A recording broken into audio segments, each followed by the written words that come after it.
So hey guys, welcome back to my channel. It's Official, and yes, in this video I'm going to wrap up your unit 6 of DSBDA, that is your data visualization and Hadoop.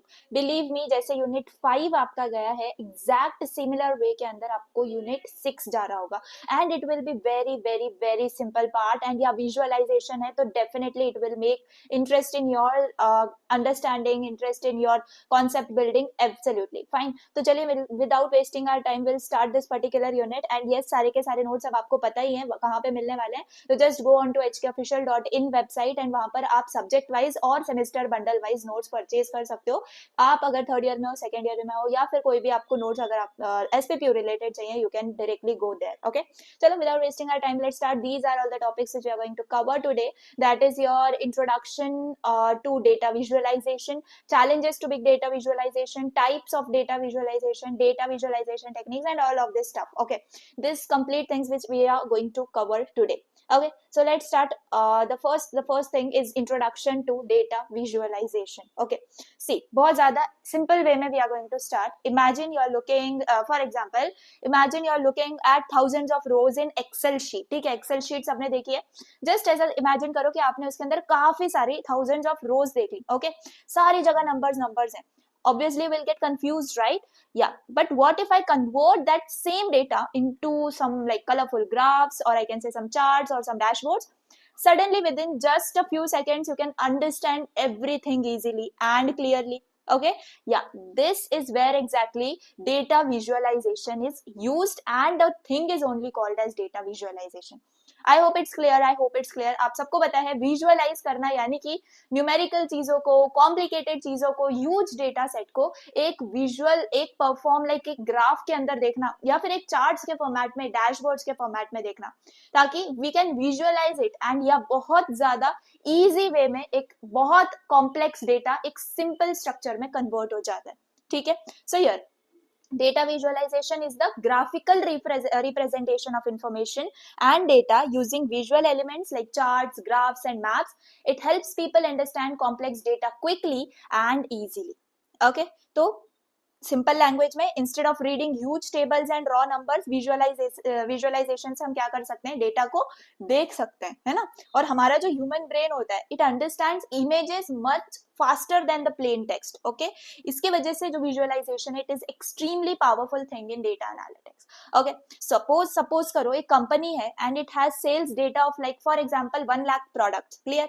If I show the manager like कि मैंने सिर्फ numbers के format में अपना जो है ना analysis show कर दिया, सो ऑब्वियसली बात है his understanding will become difficult, right? But if I create a bar chart or like showing highest and lowest sale products, and the manager can definitely immediately can take decisions on that particular thing, because that is the power of visualization, right? So I hope कि visualization की importance आपको अच्छे से समझ में आ गई है. Okay, now data visualization का perfect definition is this: it is a process of converting raw data into visual formats जिसमें charts, graphs, maps वगैरह आ जाते हैं, so that the patterns, trends and relationships can be identified and understood quickly and clearly. ठीक है, so I hope you got this thing. एकदम simple सा आपका definition है, कुछ भी नहीं है. जस्ट अंडरस्टैंड कि यहाँ पर आप रॉ डेटा को विजुअल फॉर्मेट में कन्वर्ट कर रहे हैं. This process is nothing but your data visualization. Clear? Now, why data visualization is important points.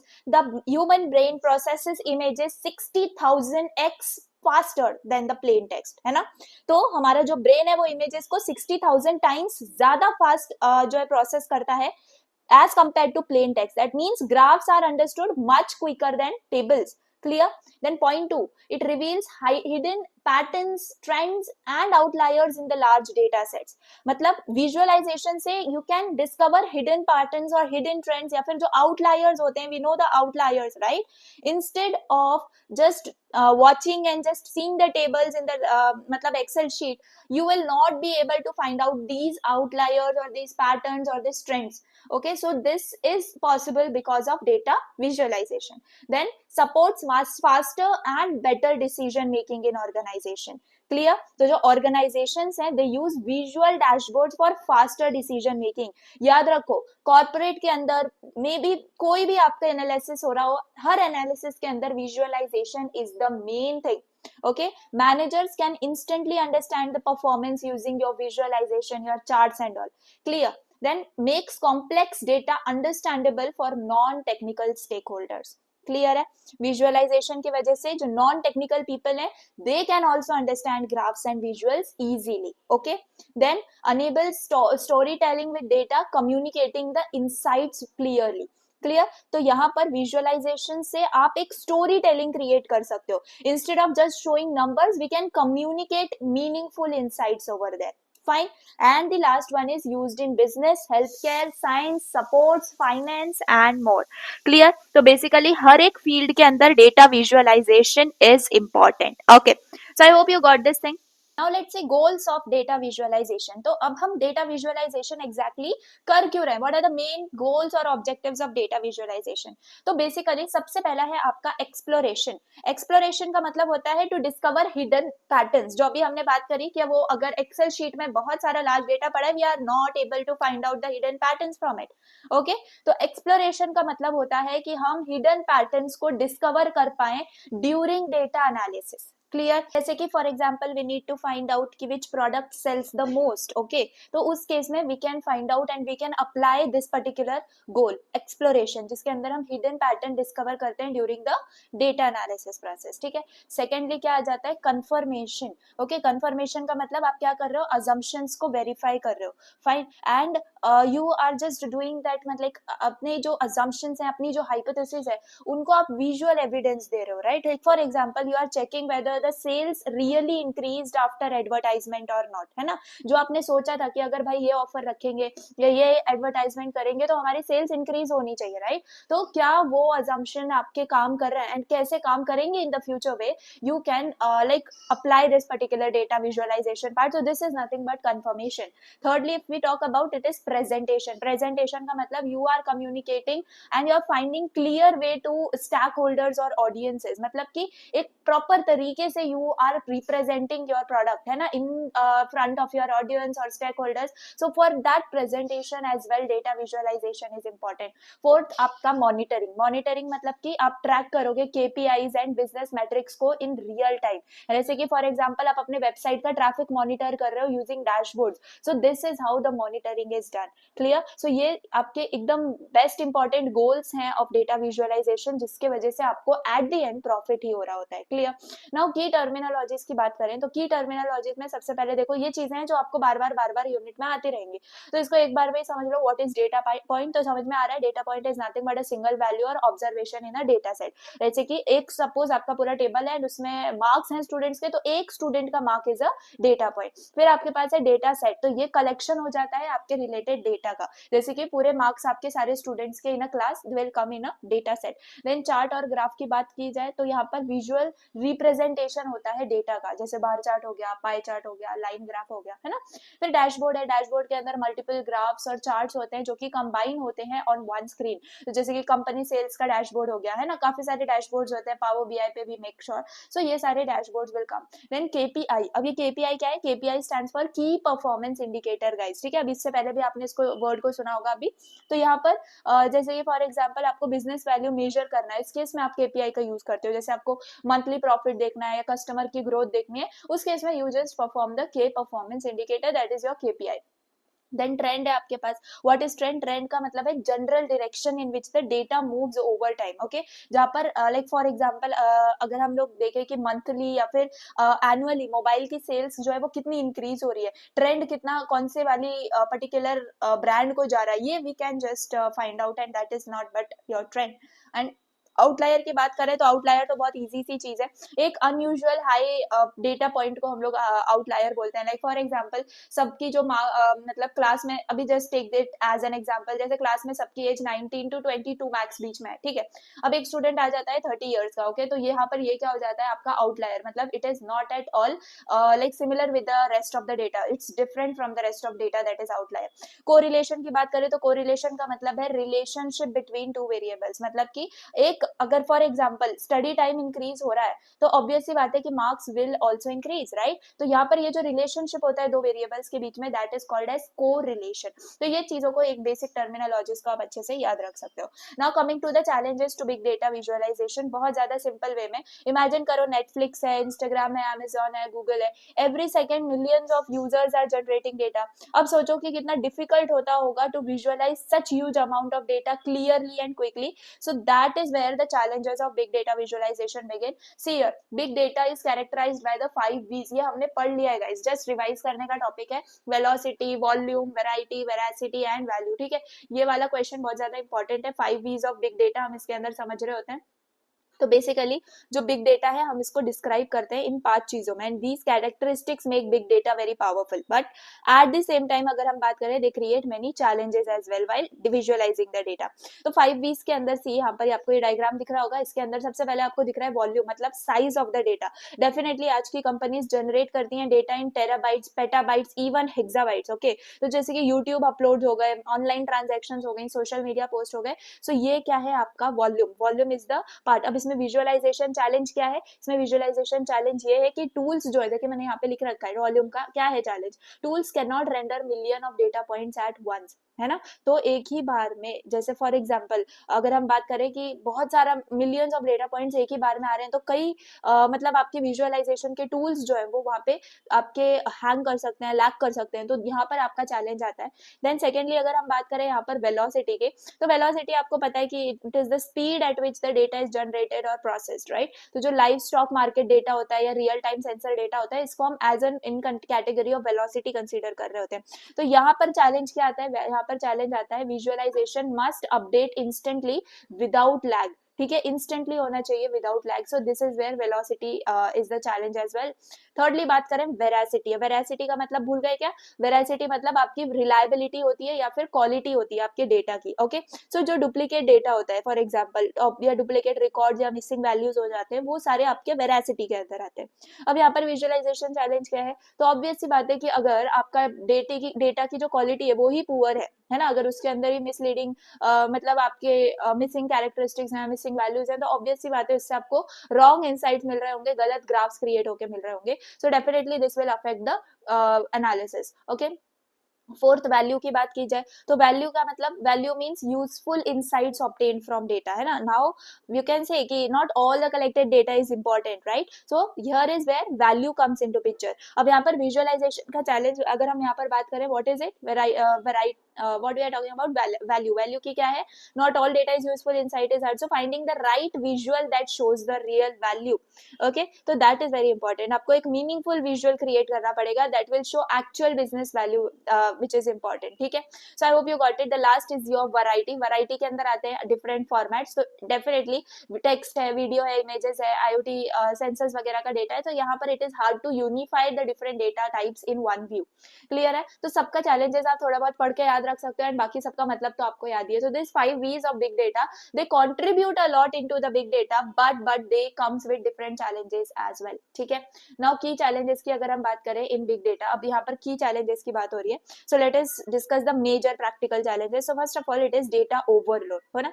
Data overload यानी कि इंफॉर्मेशन ओवरलोड। ऑर्गेनाइजेशन जो है वो huge amount of data collect करते हैं, from where, from your social media, IoT, transactions and more, okay। so यहाँ पर they are showing everything together which will create confusion instead of clarity। so यहाँ पर आपका आ जाता है डेटा लोड वाला, क्लियर। अब यहाँ पर एक एक नोट एक्स्ट्रा आ गया, आई डोंट नो व्हाई, चलो प्रिंटिंग मिस्टेक है। बेसिकली यहाँ पर आप ऐसा समझो, व्हाट हैपेंड सिंपल लैंग्वेज में, अलग अलग टाइप के डेटा से अगर आप एनालाइज करवाओगे तो यहाँ पर डेटा ओवरलोड होने के चांसेस है, और आपको जो एनालिसिस मिलने वाला है उसमें काफी सारी चेंजेस हो सकती हैं, काफी ज्यादा उसके अंदर कॉम्प्लिकेसीज हो सकती हैं। तो इसका सोल्यूशन ये है कि आप फिल्टरिंग का यूज करो, एग्रीगेशन का यूज करो, समराइजेशन का यूज करो। एक टाइप का डेटा जैसे पोस्ट एक साइड में आपकी आ गई, कमेंट्स एक साइड में आ गए, लाइक्स एक साइड में आ गए, तो डिफरेंट टाइप ऑफ डेटा को अलग रखो, फिल्टर करके। These are some of the solutions which can give over this particular challenge, okay.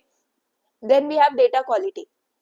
तो डेटा क्वालिटी की अगर बात करें तो visualization is only useful if the data is correct. Okay, अगर आपके डेटा के अंदर मिसिंग वैल्यूज हैं, डुप्लीकेट वैल्यूज हैं, है ना, and if you have incorrect records, and obviously बात है विजुअलाइजेशन भी मिसलीडिंग होगा आपका, है ना। जैसे अगर आपने रॉन्ग सेल्स डेटा डाल दिया, it will produce wrong business reports. Exactly. Solution क्या है कि आप अपने डेटा क्लीनिंग और डेटा प्री प्रोसेसिंग की टेक्निक जो है वो प्रॉपरली अप्लाई करो before visualization. Clear? I hope you got it. Then thirdly आपका आता है स्केलेबिलिटी। तो स्केलेबिलिटी में आप बोल रहे हो कि जैसे ही डेटा साइज इंक्रीज होगा, जो ट्रेडिशनल विजुअलाइजेशन के टूल्स है दे विल बिकम स्लो और क्रैश। ओके, जैसे कि नॉर्मल कंप्यूटर है वो कभी कभी फेल हो जाता है to process large amount of data, like petabytes of data. तो इसका सोल्यूशन क्या है? आप डिस्ट्रीब्यूटेड टेक्नोलॉजीज का यूज कर सकते हो, जैसे कि आपका हडूप हो गया जो हम आगे इसी यूनिट में पढ़ने वाले हैं, टैब्ल्यू हो गया, अपाचे सुपरसेट हो गया, ये सारी चीजों का आप यूज करोगे। Fine. Then complexity of data के बारे में बात करें तो जो बिग डेटा है it often contains complex multi dimensional relationships. ठीक है, तो ये जो कॉम्प्लेक्सिटी है it can not always be represented using simple 2D charts. Remember, तो यहाँ पर आपको जो एडवांस्ड विजुअलाइजेशन टूल्स है उनका यूज करना पड़ता है, जैसे कि heat maps, network diagrams, 3D visualization. Clear? Then real time visualization, तो यहाँ पर कुछ एप्लीकेशंस हैं जो they will require live visualization, जैसे कि लाइव ट्रैफिक सिस्टम्स हो गए, स्टॉक मार्केट हो गया, सेंसर मॉनिटरिंग हो गई। तो ये सारी चीजों के अंदर यू कैन यूज इट। तो अगर फॉर इसमें अभी चैलेंज की बात करें तो जो डेटा है वो कंटिन्यूसली आ रहा होता है and it must B visualised instantly, right. So this is a big challenge कि जैसे ही इंस्टेंट आपके पास डेटा आ रहा है जस्ट विजुअलाइज इट। तो इसके लिए आपके लिए कौन सी टेक्नोलॉजीज का यूज करना पड़ता है? तो अपाचे काफका प्लस ग्राफाना का यहाँ पर आपको यूज करना पड़ता है। ठीक है, ग्राफाना के डैशबोर्ड्स हैं, काफी ज्यादा फेमस है, तो that you do. Okay, then privacy and security की अगर हम बात करें तो कुछ like for example big data की बात करें तो बिग डेटा में contain some sensitive personal information, जैसे कि बैंक डिटेल्स हो गई, मेडिकल रिकॉर्ड्स हो गए, या फिर यूजर पासवर्ड्स हो गए। तो जो इम्प्रॉपर विजुअलाइजेशन है इससे आप एक्सपोज कर सकते हो प्राइवेट डेटा को। तो इसका सोल्यूशन क्या है? सबसे पहले रोल बेस्ड एक्सेस कंट्रोल मिलना चाहिए कि भाई किसको क्या एक्सेस होना चाहिए, किस एडमिन को किसको क्या दिखना चाहिए। All this thing must be predefined. Data anonymization होना चाहिए बिफोर विजुअलाइजेशन। क्लियर? तो यहाँ पर ऑब्वियसली आप क्या यूज कर सकते हो? डिफरेंट सारी चीजों को यूज करके एक प्रॉपर एक विजुअलाइजेशन लेके आ सकते हो which will not contain any privacy violations. Okay, then lack of interactivity की अगर हम बात करें तो जो स्टैटिक ग्राफ्स होते हैं, अगर हम ऐसा ग्राफ देख ले जो सिर्फ ऐसा ही, it is not going live, okay, it's not dynamic in the sense. So ऐसे जो ग्राफ्स होते हैं static graphs, they are not enough for big data, right. तो यूजर्स जो है वो जूम कर पाए, फिल्टर कर पाए, ड्रिल डाउन कर पाए, या फिर एक्सप्लोर कर पाए डेटा को डायनामिकली, उसके लिए we use interactive tools like Tableau, power BI, D3.js। Okay, so I hope you got this thing. तो ये सारे चैलेंजेस थे आपके बिग डेटा विजुअलाइजेशन के। अगर क्वेश्चन आता है तो पहले तो आपको 5Bs एक्सप्लेन करने हैं, एंड अगर ज्यादा मार्क्स का क्वेश्चन आता है तो ये मेजर जो चैलेंजेस है इनको भी आप इंक्लूड कर सकते हो। Okay, so I hope you got this thing and ये जस्ट समरी है आपके की चैलेंजेस की। Now let's move on to the types of data visualization. So see, जो डेटा विजुअलाइजेशन होता है it can be classifies based on the purpose and the type of data they represent. ठीक है, उनका क्या मतलब है, क्या पर्पस है, and the type of data they represent. So you have to choose the right chart type is critical for clear communication. हमेशा याद रखो, हमेशा याद रखो। सी, आपको पता है कि हाँ लाइन चार्ट होता है, बार चार्ट होता है, पाई चार्ट होता है, ये सारे सारे चार्ट होते हैं, but where to use what is very important. Okay, ये कंफ्यूजिंग आपको अभी लग सकता है, but you need to understand the like एकदम जो प्रॉपर हर एक चार्ट का लाइक एक इंपॉर्टेंस होता है। अगर आपको वो इंपॉर्टेंस पता है तो definitely you will choose the right one every time you need. Okay, तो चलो सबसे इजी लैंग्वेज में मैं आपको एक्सप्लेन करती हूँ। There are different types of data visualization. Like सबसे पहले है चार्ट गैलरी, जिसमें you have bar chart, you have pie chart, you have heat map, you have area chart. If I say एकदम सिंपल लैंग्वेज में एक एक को समझना है, you have bar chart. Okay, तो जो बार चार्ट है it is use to compare values across categories. जैसे कि फॉर एग्जाम्पल आपको कंपेयर करना है, आपको डिफरेंट स्टूडेंट्स के मार्क्स कंपेयर करने हैं, तो उस केस में जैसे CS डिपार्टमेंट में, IT में, EC, MEC, ये सारे डिपार्टमेंट्स में हाईएस्ट मार्क्स जो है या फिर एवरेज मार्क्स आपको जो है यहाँ पर शो करने हैं। तो कंपैरिजन जब आपको करना होगा तब आप क्या करोगे, आप बार चार्ट का यूज करोगे। Fine, very simple, very simple ना। यहाँ पर देखो, अब ये पाई चार्ट, पाई चार्ट क्या होता है? पाई चार्ट जो है आपको पार्ट्स दिखाता है आपके पूरे के पूरे। जैसे फॉर एग्जाम्पल मार्केट शेयर आपको देखना है डिफरेंट कंपनीज का। अब मार्केट शेयर तो 100% है, अब उसमें हर कंपनी ने कितना कंट्रीब्यूट किया है वो you need to show. Okay, so अब जैसे कि ये पूरा चार्ट किसका दिखाया जा रहा है, ये लैंग्वेजेस का दिखाया जा रहा है, प्रोग्रामिंग लैंग्वेजेस। ठीक, पाइथन, जावा, स्टूडेंट्स क्या किसको प्रेफर करते हैं ज्यादा, तो बस उसका अब 100% में से हमने क्या करा है, ये परसेंटेजेस निकाली है, तो this is how you can just show the parts for a whole 100% of things, so that you can visualize in a proper format. Okay, अब यहाँ पर अगर हम देखें, हीट मैप है, हीट मैप क्या करता है, हीट मैप जो है वो कलर्स का यूज करता है टू रिप्रेजेंट इंटेंसिटी या फिर वैल्यूज, जैसे कि अगर आपको देखना है कि वेबसाइट आपने जो बनाई है उसमें एक्टिविटी आपको ट्रैक करनी है, कौन से टाइम पे कौन से दिन पे जो है ना आपके पास ज्यादा यूजर्स विजिट कर रहे हैं, तो वो आप इन हीट मैप के अंदर देख सकते हो। So this is very useful thing, clear. अब एरिया चार्ट की अगर हम बात करें, एरिया चार्ट, तो ये एरिया चार्ट क्या है, ये आपको ट्रेंड्स दिखाता है ओवर टाइम, ठीक है, ये ट्रेंड्स आपको नजर आ रहे हैं, ये ट्रेंड्स आपको दिखाता है, it is similar to line chart but with some filled colour area. तो इससे आपको क्या लगता है ना, एक डिफरेंस पता चलता है, जैसे कि यहाँ पर दो ग्राफ्स है तो आपको एक डिफरेंस पता चल रहा है ना, तो यहाँ पर पॉपुलेशन जो ग्रोथ है it will happen over time, so this is how it is visible. Okay, then you have bubble chart, देखो बबल चार्ट के अंदर क्या करते हो आप, रिलेशनशिप दिखाते हो अगेन बिटवीन थ्री वेरिएबल्स, ये याद रखो, थ्री वेरिएबल्स के बीच में आप क्या करते हो, रिलेशनशिप दिखा रहे होते हो। अब थ्री वेरिएबल्स कैसे हो गए, तो यहाँ पर देखो ये होता है आपका एक एक्स एक्सिस, ये हो गया आपका वाई एक्सिस। अब थर्ड क्या है, थर्ड है आपके बबल का साइज, क्लियर। तो जो ये फर्स्ट वेरिएबल हो गया, ये सेकंड हो गया, this will be your third variable. तो कंपनी का प्रॉफिट कितना हुआ, कितनी सेल्स पर, कितने एम्प्लॉय काउंट पर, together if you have to categorize or see the relationship between three variables, उस केस में you are going to use bubble chart, ठीक है, बहुत simple. Now you have stacked bar chart as well, तो जो stacked bar chart है ये क्या दिखाता है आपको, टोटल वैल्यूज दिखाता है along with the internal composition, जैसे कि डिपार्टमेंट वाइज कितने एक्सपेंस हुए हैं कंपनी के अंदर, you can just show it, तो ये स्टैक्ड बार चार्ट। ओके, यहाँ पर यू हैव वायलिन प्लॉट, ये भी काफी पॉपुलर है, वायलिन प्लॉट के अंदर आप क्या दिखाते हो, डिस्ट्रीब्यूशन और डेंसिटी दिखा रहे होते हो डेटा की, है ना, इसमें आप कुछ नहीं करते हो, बॉक्स प्लॉट और डेंसिटी प्लॉट इन दोनों का कॉम्बिनेशन करके या इन दोनों के फीचर्स को कंबाइन करके आपका वायलिन प्लॉट यहाँ पर बन रहा होता है, ठीक है।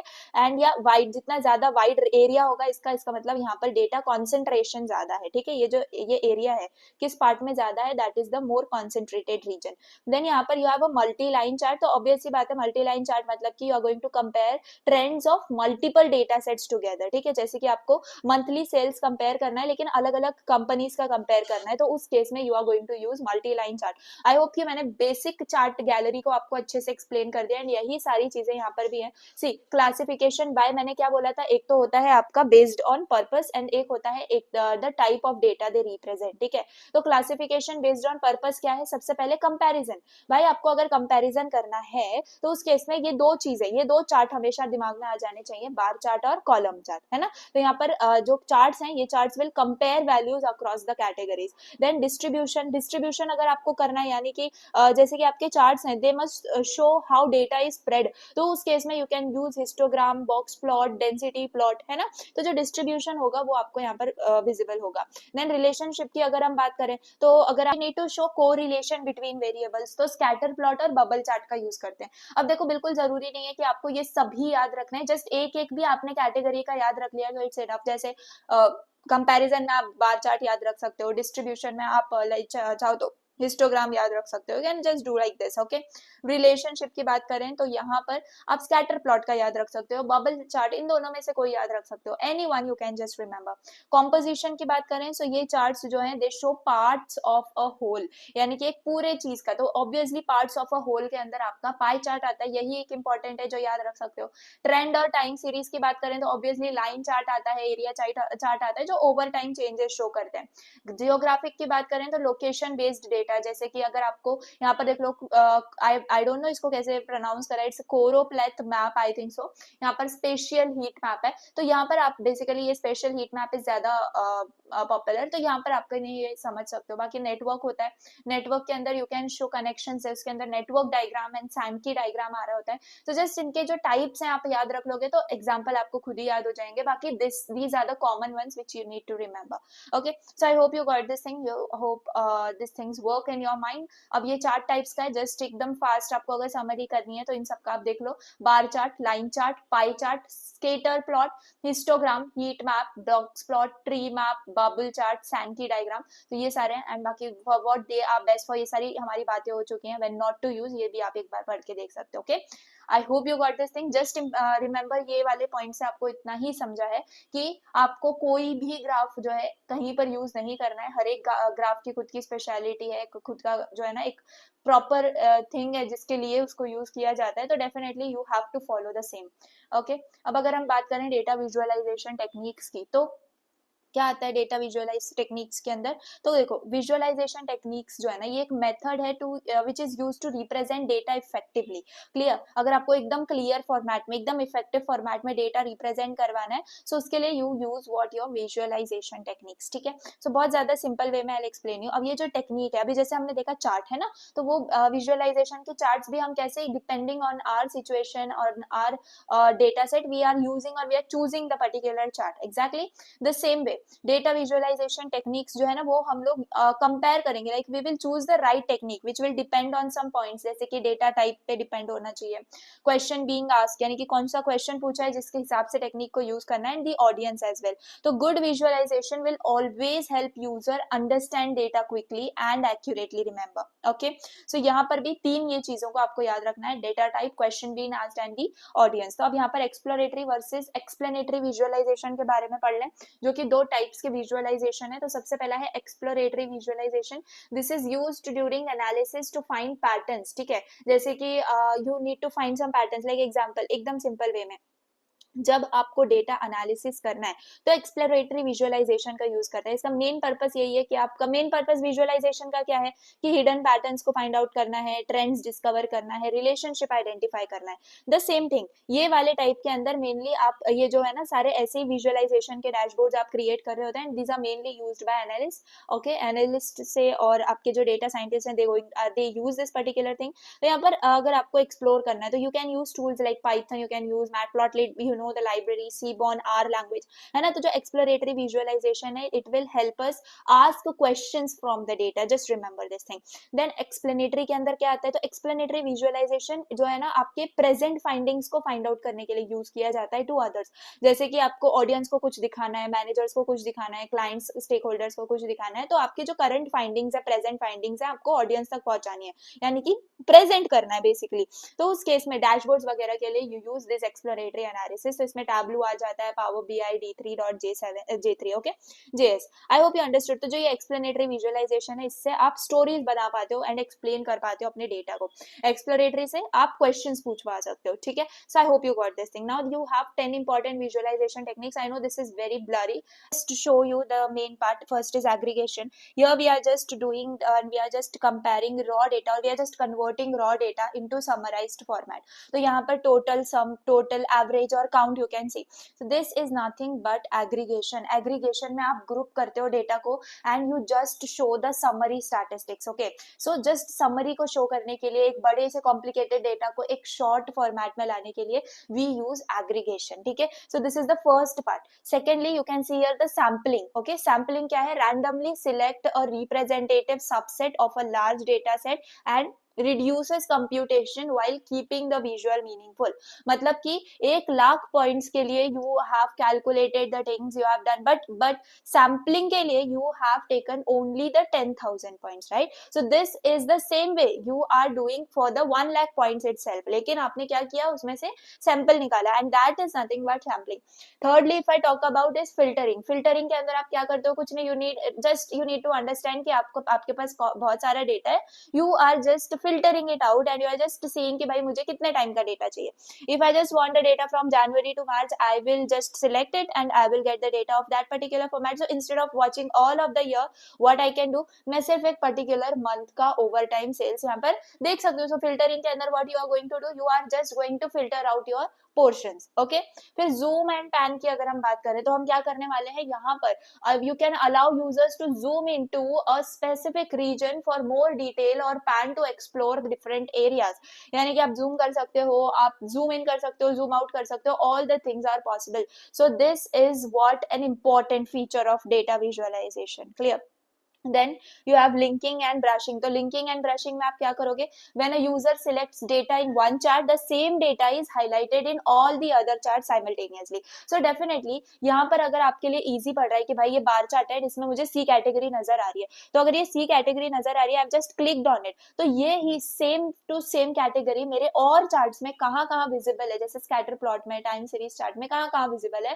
तो that is the main feature, you can see कि आप एक जगह सिलेक्ट करो एंड दैट इज मतलब directly automatically selecting the other parts as well. तो ये होता है linking and brushing. Then sixth बात करें फोकस प्लस कॉन्टेक्स्ट टेक्निक की, तो यहाँ पर हम क्या करने वाले हैं, अगेन फोकस करने वाले हैं, we are just showing the details of a specific region, है ना, तो एक ही रीजन के ऊपर we can just focus on. Then dimensionality reduction के अंदर हम क्या कर सकते हैं, हम अपने हाई डिमेंशनल डेटा को 2D या 3D के अंदर रिप्रेजेंट करवा सकते हैं by reducing it, making possible to visualise, है ना, क्योंकि हम ऐसे फॉर्मेट में ज्यादा इजीली विजुअलाइज कर पाएंगे। फाइन, सो डायमेंशनैलिटी रिडक्शन के अंदर आप डायमेंशंस को रिड्यूस करते हो यूजिंग पीसी और TSNE, if you want to just remember, आप याद रख सकते हो।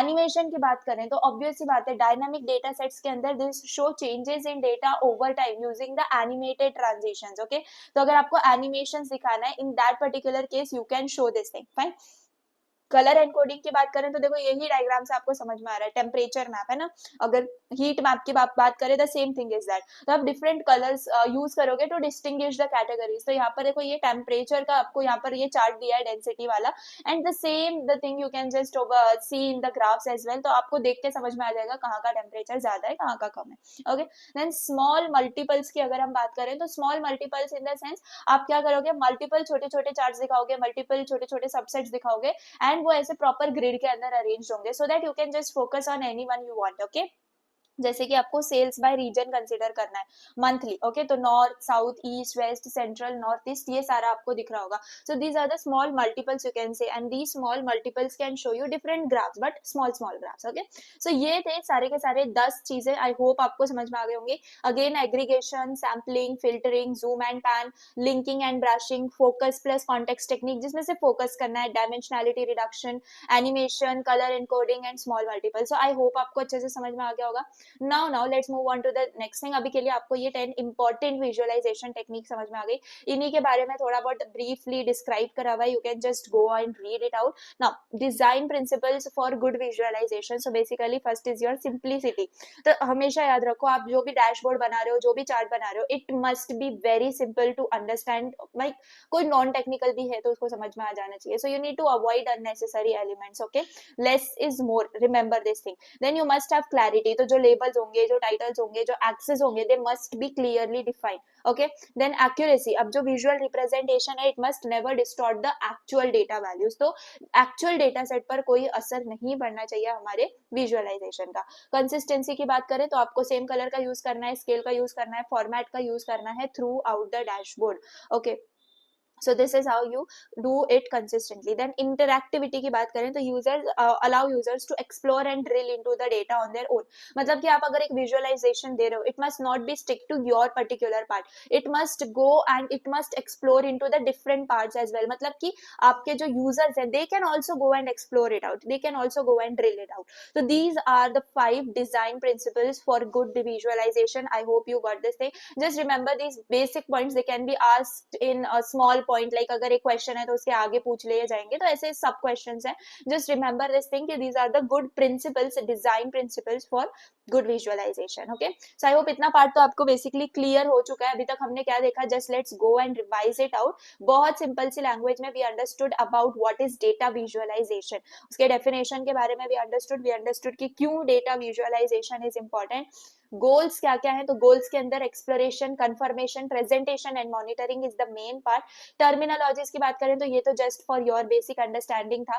चैलेंजेस में हमेशा याद रखो 5 V's of big data is very very important. Okay, की चैलेंजेस की बात करें तो अगर आपका क्वेश्चन बड़ा हो जाता है जिसमें 5 V's are not looking good and enough, in that case आप की challenges in big data visualisation ये वाले पार्ट को कंसीडर कर सकते हो एंड अपने सोल्यूशन भी दे सकते हो साथ में, विच इज मेंशन। बाकी ये समरी है, just nothing more than that. Then यहाँ पर पर आपके पास हमने टाइप्स ऑफ डेटा विजुअलाइजेशन के बारे में पढ़ा, जिसमें हमने चार्ट टाइप्स देखे, हमने चार्ट के डिफरेंट डिफरेंट 8 टाइप्स को समझा। ये बेसिक है, जिनको आपको समझना जो है वो बहुत ज्यादा इंपॉर्टेंट है। देन क्लासिफिकेशन बाय पर्पस अगर हम देखें तो comparison, distribution, relationship, composition, time, trend, series, geographic, ये सारी चीजें, नेटवर्क एंड ऑल, और जस्ट रिमेंबर दिस पार्ट। बाकी ये सारे चार टाइप्स के एकदम स्मॉल समरी थी। बाकी यहाँ पर डेटा विजुअलाइजेशन टेक्निक्स की बात हो रही है। हमेशा याद रखो ये टेक्निक्स और विजुअलाइजेशन के टाइप्स में बिल्कुल कंफ्यूज मत होना। Types of data visualisation is different, that is based on purpose and type of data. यहाँ पर जो है this is technique that is data visualisation technique. You need to remember there are only two data visualization techniques, that is your exploratory visualization and explanatory visualization. Fine, so just remember this part. Exploratory के अंदर आप patterns, hidden patterns find out करने के लिए analysis कर रहे होते हो। एक्सप्लेन के अंदर ही, एक्सप्लेनेटरी के अंदर ही एक्सप्लेन है। Just remember you are just using it to present to audience. Okay, 10 important visualisation techniques की हमने बात की, तो aggregation, sampling, filtering, zoom pan, ये सारी चीजें को हमने अच्छे से समझा। These are the 10 important visualisation techniques. ठीक है, इनके बारे में यहाँ पर लिखा है, you can just go and read it out. And the last thing which we saw is design principles for good visualisation. ठीक है, तो एक सिंप्लिसिटी होनी चाहिए, क्लैरिटी होनी चाहिए, एक्यूरेसी होनी चाहिए, कंसिस्टेंसी होनी चाहिए, इंटरैक्टिविटी होनी चाहिए। आई थिंक अब तक का जो भी पार्ट है वो एकदम क्रिस्टल क्लियर है। जस्ट आपके एक रिवीजन के बाद चीजें एकदम माइंड में क्लियर हो जाएंगी। Now let us move on to the next part of the unit, that is visualising big data. अब आप बिग डेटा को विजुअलाइज कर रहे हो, एकदम सिमिलर है जैसे अभी हमने टेक्निक्स को समझा।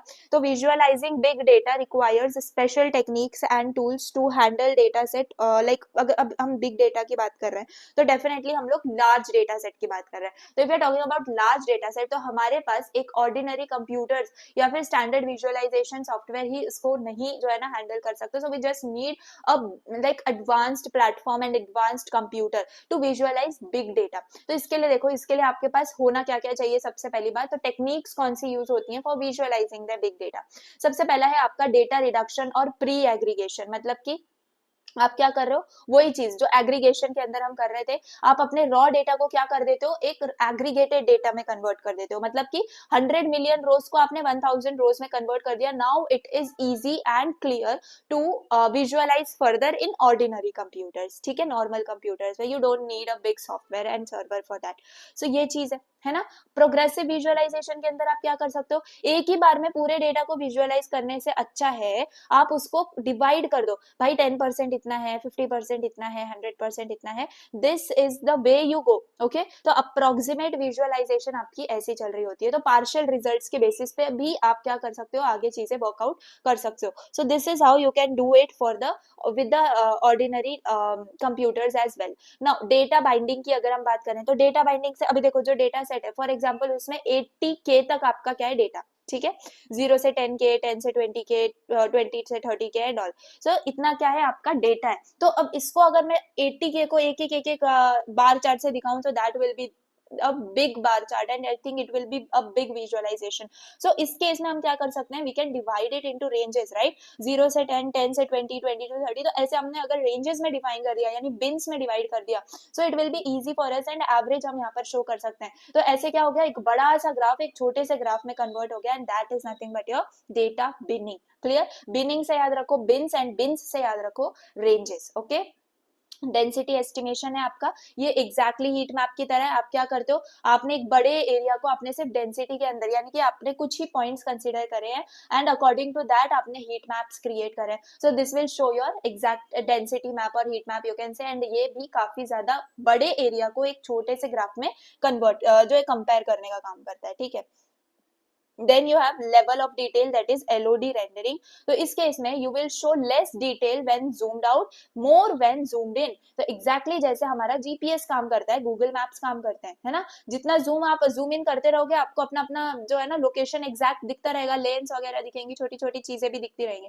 लेकिन जैसे आप जूम आउट करोगे भाई आपको एक वर्ल्ड ऐसे प्रॉपर फॉर्मेट में दिखेगा जिसमें कोई भी चीज आपको एग्जैक्ट रोड वगैरह नहीं दिखने वाला है। So this is what is your level of detail rendering. Okay, parallel coordinates की बात करें तो जो टेक्निक है, it is to visualise high dimensional data, each variable is on axis and each data point is line connecting all the axis, ठीक है। तो यहाँ पर आपको अगर मल्टीपल वेरिएबल्स के साथ कनेक्ट करना है तो मल्टी, जैसे एज है, इनकम है, स्पेंडिंग स्कोर है, your debit, your savings, your credit score, ये सारे के सारे वेरिएबल्स के साथ अगर आपको कंपेयर करना है तो आप ऐसे पैरेलल कोऑर्डिनेट्स का यूज करते हो, जो इतना ज्यादा बेसिकली यूज नहीं होता।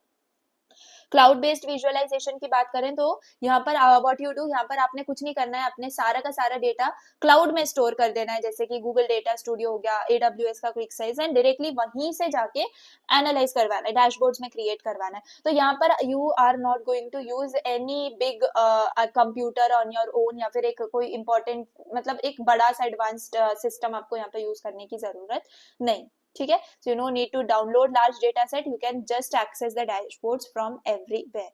Okay, then GPU accelerated rendering की बात करें तो यहाँ पर आप जीपीयू का यूज कर सकते हो, that is graphics processing unit का यूज कर सकते हो for fast rendering of millions of data points. So यहाँ पर लाइब्रेरीज आप एनवीडिया की यूज कर सकते हो, रैपिड्स का यूज कर सकते हो। तो this is how it work. So I hope you got this thing, these are the 8 things और 8 टेक्निक्स यू कैन से कि जो हम एक बिग डेटा को विजुअलाइज करने के लिए यूज कर सकते हैं। तो बेसिकली हम यहाँ पर क्या कर रहे हैं, अपने बड़े से डेटा को एक कॉम्पैक्ट डेटा में कन्वर्ट करने का काम कर रहे हैं, या फिर अगर वो डेटा इतना ही ज्यादा बड़ा है तो हम उसको क्लाउड पे स्टोर कर देंगे या फिर जीपीयू का यूज करेंगे। Okay, so this is how the techniques for visualising big data works. Okay, बाकी इन्हीं सबका यहाँ पर आप जो है डिस्क्रिप्शन लिख दिया, you can just go and read it out. बाकी अगर हम रियल वर्ल्ड एप्लीकेशंस की बात करें तो हेल्थ केयर है, फाइनेंस है, social media, IoT, smart city, sports and e-commerce, तो इसके अंदर वी कैन यूज दिस। यहाँ पर हम जो है ना इन सब टेक्निक्स को यूज कर सकते हैं, जैसे patient record trends, epidemic spread maps, hospital occupancy dashboards and all, stock market trend charts वगैरह। तो ये सब में जो है हमारा यूज केस आता है। ओके,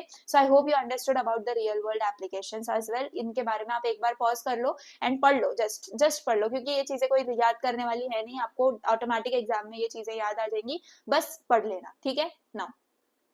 टूल्स कौन से यूज होते हैं इन डेटा विजुअलाइजेशन, भाई हमने देख लिया डेटा विजुअलाइजेशन क्या होता है, क्या टेक्निक्स होती है, बता दो टूल्स कौन से यूज करने हैं। तो देखो, many tools exist for data visualisation, from programming libraries to drag and drop commercial software.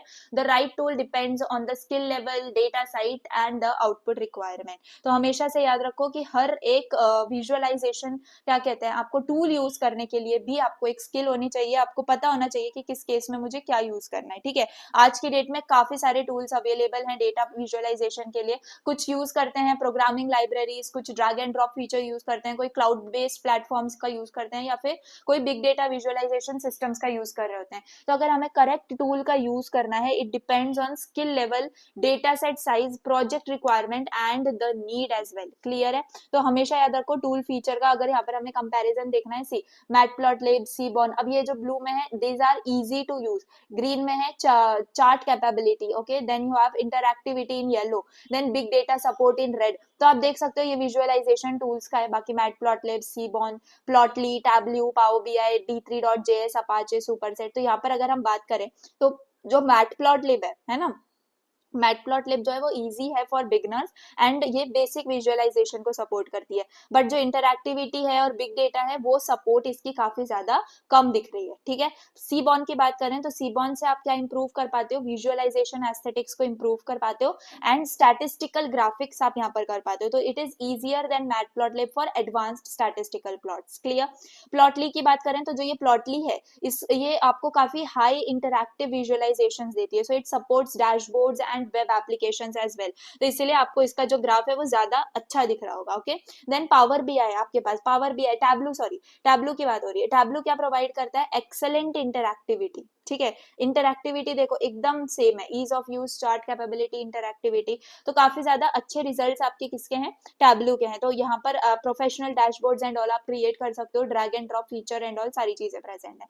Power BI का आप यहाँ पर यूज कर सकते हो। देखो ये सारी अभी आप तो देख के समझ ही पा रहे हो। तो यहाँ पर these are the main things, जो टूल्स आपको कौन से यूज करने हैं, दैट इज इंपॉर्टेंट। अब कैटेगरीज की अगर हम बात करें, अगर आपको प्रोग्रामिंग लाइब्रेरीज आती हैं तो मैटप्लॉटलिब, सीबॉन, प्लॉटली, ये सारी चीजों आप रन कर सकते हो एंड ग्राफ्स वगैरह क्रिएट कर सकते हो। बिजनेस इंटेलिजेंस की बात करें तो बिजनेसेस के अंदर Tableau, Microsoft Power BI, then आपका Qlik View, then Looker, then Google Data Studio, इन सब का यूज करते हैं।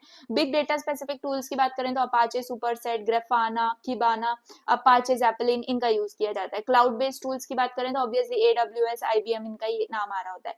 स्प्रेडशीट टूल्स की बात करें तो आपका एक्सेल आ गया, आपके गूगल शीट्स आ गई, इन सब का यूज होता है। तो ये है कैटेगरीज ऑफ टूल्स। ओके, तो on depending on the category आप क्या करते हो, पर्टिकुलर टूल का यूज कर रहे होते हो। पॉपुलर टूल्स की अगर हम बात करें इन डिटेल, जैसे पहला है आपका मैटप्लॉटलिब, बहुत बार इसका नाम सुना हुआ है and we are clear most of the cases किसको क्यों यूज करते हैं। देखो, एकदम फंडामेंटल पाइथन लाइब्रेरी है for static, animated and interactive visualisations. ठीक है, तो इससे आप स्टैटिक चार्ट्स बना सकते हो, एनिमेटेड चार्ट्स बना सकते हो, इंटरैक्टिव विजुअलाइजेशंस क्रिएट कर सकते हो। ठीक है, now your full control over every element, मतलब it is best for line plots, bar charts, histograms, scatter plots, pie charts. Okay, so basically अगर हम मैटप्लॉटलिब की बात करें तो यहाँ पर ये सारे अगर आपको ग्राफ्स बनाने हैं तो इट इज बेसिकली रिकमेंडेड कि आप मैटप्लॉटलिब लाइब्रेरी का यूज करो। ठीक है, इसकी एडवांटेज यही है कि भाई इट इज हाईली कस्टमाइजेबल, ठीक है, और वाइडली यूज किया जाता है इन अकेडमिया, इन इंडस्ट्री। डिसएडवांटेजेस की बात करें तो वर्बोस कोड है, मतलब it requires more coding and is less interactive by default. Clear, तो ज्यादातर स्टैटिक आपके अगर विजुअलाइजेशन है उस केस में यू प्रेफर मैटप्लॉटलिब। अब ये मैटप्लॉटलिब के कुछ विजुअलाइजेशन है 1D, 2D और 3D के अंदर। 1D के अंदर बात करें तो histogram, pie chart, bar chart आ जाता है। 2 डिमेंशंस की बात करें तो लाइन प्लॉट और स्कैटर चार्ट आ जाती है। ठीक है, 3 डिमेंशंस की बात करें तो बबल चार्ट, आपका colour map and surface plot, ये 3 डिमेंशन के अंदर आ जाते हैं। सो आई होप कि आपको समझ में आ गया मैटप्लॉटलिब को आपको कहाँ यूज करना है। नाउ मैटप्लॉटलिब से थोड़ी सी बढ़कर सीबॉन है, जो कि बिल्ट तो मैटप्लॉटलिब पर ही हुई हुई है। Okay, so it creates beautiful statistical graphics using less code, that's why it is used widely. It works natively with the pandas data frame. Clear, अब ये कहाँ किसके लिए बेस्ट है, तो for box plots, violent plots, heat maps, pair plots, regression plots. Clear, Plotly भी again एक visualisation आपकी लाइब्रेरी है जिसमें हम पाइथन और जावास्क्रिप्ट का यूज करते हैं, that's why it is Plotly. Okay, अब library, this is a library for interactive charts embedded in the web applications. तो प्लॉटली का यूज हम करते हैं बिकॉज लाइक हमें इंटरैक्टिव विजुअलाइजेशन सपोर्ट मिल जाता है in web applications. Plotly Express is its simplified one line API. It is best for interactive charts, 3D plots, web dashboards via Dash framework. तो basically इतना समझ सकते हो कि आप क्या करोगे, आप इंटरैक्टिव चार्ट्स क्रिएट करोगे, आप 3D प्लॉट्स क्रिएट करोगे एंड आप वेब डैशबोर्ड्स को क्रिएट करोगे थ्रू प्लॉटली। ओके, टैब्लू की बात करें, काफी ज्यादा पॉपुलर है टैब्लू। तो टैब्लू एक पावरफुल कमर्शियल बीआई टूल है। BI is nothing but your business intelligence. ठीक है, तो ये जो है बहुत ही ज्यादा आपका पॉपुलर टूल है इन कॉन्टेक्स्ट विद बिजनेस, क्योंकि यहाँ पर आपके पास ड्रैग एंड ड्रॉप इंटरफेस आ जाता है ना। तो जहाँ पर भी ड्रैग एंड ड्रॉप है यानी कि थोड़ा यूजर फ्रेंडली हो जाता है एंड फास्ट आप डैशबोर्ड क्रिएट कर सकते हो इससे। So that's why it is highly used. इसके अंदर कोई कोडिंग रिक्वायर्ड नहीं है, वाइडली यूज्ड इन एंटरप्राइजेस। ठीक है, एडवांटेजेस में यूजर फ्रेंडली, फास्ट है and live database connection support करता है। डिसएडवांटेजेस की बात करें तो एक्सपेंसिव लाइसेंस रिक्वायर्ड। ठीक है, सो दैट्स इट। बाकी आपका power BI, Microsoft Power BI काफी लोगों ने यूज किया होगा। तो बेसिकली जो पावर बीआई है वो माइक्रोसॉफ्ट का आपका है and it is a business analytics platform. तो ये इंटीग्रेट करता है एक्सेल को, एज्योर को, एसक्यूएल सर्वर को and free desktop version available है। अगर आपने कभी इस पे काम नहीं किया है तो जस्ट एक आप ट्राई ऑन कर सकते हो अपने लैपटॉप पे डाउनलोड करके एंड जस्ट कोई भी डेटाबेस के ऊपर विजुअलाइज करके। ठीक है, then you have d3.js। D3 का मतलब है डेटा ड्रिवन डॉक्यूमेंट्स। क्लियर है, सो D3 क्या है, एक जावास्क्रिप्ट लाइब्रेरी है जो कि हाईली डायनामिक वेब विजुअलाइजेशंस के लिए हम यूज करते हैं एंड या it is used for HTML, CSS, SVG and all. Clear, तो एडवांटेजेस ये है कि एक्सट्रीमली पावरफुल है एंड फ्लेक्सिबल है। डिसएडवांटेजेस की बात करें तो काफी स्टीप लर्निंग कर्व है इसका and it requires JavaScript expertise. Clear, तो that's it. Now Apache Superset और ग्राफाना एकदम एडवांस्ड के अंदर आ जाते हैं आपके। अपाचे सुपरसेट की अगर मैं बात करूं तो ये एक ओपन सोर्स बिग डेटा आपका एक्सप्लोरेशन प्लेटफॉर्म है इफाई से। ये क्या कनेक्ट करता है, तो आपके Hive, Presto, BigQuery and Druid, इन सब चीजों को कनेक्ट करने का काम करता है। इसका बेनिफिट इतना ही है कि आप इसको हडूप इकोसिस्टम में यूज कर सकते हो, जो हम आगे अभी पढ़ने वाले हैं। क्लियर, ग्राफाना की बात करें जो कि काफी ज्यादा एडवांस टूल है। Grafana is mainly used for real time monitoring dashboards. अगर आपको रियल टाइम डेटा मॉनिटर करके दिखाना है डैशबोर्ड साइड तो आप इसका यूज करते हो। It is best for time series data from IoT servers and network devices. Clear है, तो ये था आपका ग्राफाना का। आई होप यू अंडरस्टूड। इसको बेसिकली IoT सिस्टम्स में ज्यादा यूज करते हैं एंड सर्वर मॉनिटरिंग वगैरह के अंदर it is highly recommended to use. Okay, तो हमने क्या क्या पॉपुलर टूल्स देख लिया फॉर विजुअलाइजेशन, मैटप्लॉटलिब देखा, सीबॉन देखा, Plotly, Tableau, then Power BI, D3.js, Apache Superset and Grafana. I hope this is very clear. Okay. Now, ये कुछ tool selection guide है. अगर आपको क्या करना है, if you are student learning for that, you can just go with Matplotlib and Seaborn because it is easy and yeah, free to learn. Interactive web application या visuals आपको चाहिए तो आप प्लॉटली D3.js पे जा सकते हो. It supports how zoom and click interactions. अगर आप बिजनेस डैशबोर्ड चाहते हो विदाउट कोड तो आप टैब्ल्यू और पावर बीआई का यूज कर सकते हो, जिसमें direct drag and drop feature है, प्रोफेशनल आउटपुट है. बिग डेटा फ्रॉम हडूप और हाइव, तो इसके लिए आप अपाचे सुपरसेट का यूज कर सकते हो. You can connect directly to big data warehouses. Fine. Then real time monitoring की बात करें तो Grafana, Kibana are the main ones and these are build for time series and log data. Clear? I hope you got these things, and yeah, this was very simple part. Now let us move on to the second very important part of the unit, that is Hadoop ecosystem. अभी तक हमने data visualisation के बारे में deep knowledge ले ली है, सारी हमने अच्छे खासे विजुअलाइजेशन टेक्निक्स टूल्स के बारे में बात कर ली है. Now let us move on to Hadoop ecosystem. तो हडूप है, हडूप इकोसिस्टम. इमेजिन करो you are handling petabytes of data, और मतलब बहुत लार्ज डेटा आप हैंडल कर रहे हो using just one computer. So is it possible, और can you think about this answer? Definitely it's not possible to just handle itna sara large data with just one computer. That's why Hadoop was created. Clear? तो यहाँ पर Hadoop क्या है, एक system है जहाँ पर hundreds of ordinary computers work करते हैं together like one super computer. ठीक है, तो बस इतना ही आपको याद रखना है. Apache Hadoop is an open source framework to store and process very large data set, जिसको हम big data बोलते हैं, in a distributed manner across a cluster of computers. ठीक है, I hope you got this thing. तो इतना simple सा idea है कि instead of one powerful super computer, Hadoop क्या यूज करता है, hundreds of ordinary commodity servers का यूज करता है, which are working together in parallel. Clear? अब हडूप इकोसिस्टम की बात करें तो ये हडूप इकोसिस्टम का आर्किटेक्चर है. तो ये जो हडूप इकोसिस्टम एकदम पूरा अगर मैं सिमराइज करूं आपके लिए, तो आपको कुछ भी नहीं, बस इतना समझना है कि एक पावरफुल मशीन है जिसके अंदर काफी सारे ऑर्डिनरी सर्वर्स का काम चल रहा है. ठीक है, अब यहाँ पर देखो, let us understand this Hadoop ecosystem. यहाँ पर व्हाट यू हैव, यहाँ पर सबसे पहले डायग्राम को लेयर बाय लेयर समझो. सबसे पहले आपके पास नीचे से चलोगे तो यू हैव डेटा स्टोरेज. ठीक है, then data processing, then data access, then data management. अब डेटा स्टोरेज लेयर की अगर हम बात करें, है ना, at the bottom we have the storage layer. तो बेसिकली इसके अंदर आपको दिख रहा होगा HDFS एंड HBase. अब ये जो HDFS है ना, ये बहुत ज्यादा इंपॉर्टेंट है. HDFS क्या है, आपका स्टोरेज सिस्टम है हडूप का.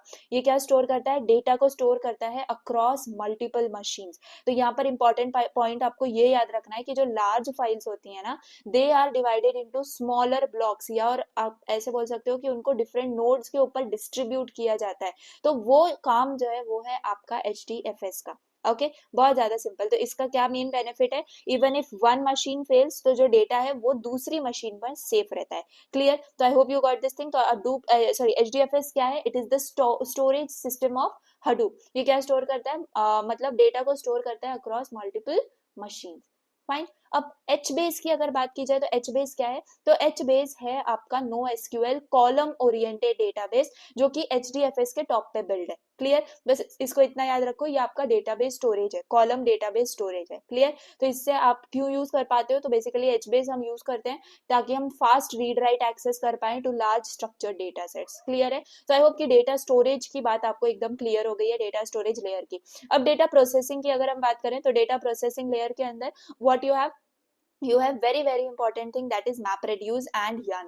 दोनों की दोनों चीजें बहुत ज्यादा इंपॉर्टेंट है. तो जो मैप रेड्यूस है इसको अभी हम सेपरेट भी पढ़ेंगे, just for giving you the summary. Map reduce एक हडूप का प्रोसेसिंग मॉडल है. ठीक है, इसको बस इतना याद रखो कि एक प्रोसेसिंग मॉडल है. ये क्या करता है, बिग डेटा को पैरेलल में प्रोसेस करता है. ठीक है, तो इसके अंदर क्या होता है, मैप फेज होता है, रिड्यूस फेज होता है. तो जो मैप फेज है उसके अंदर आपका जो बड़ा सा बिग डेटा है वो डिवाइड होता है, और जो रिड्यूस फेज है वो कंबाइन होता है रिजल्ट्स के अंदर. ठीक है, so this are the two things which happen in map reduce.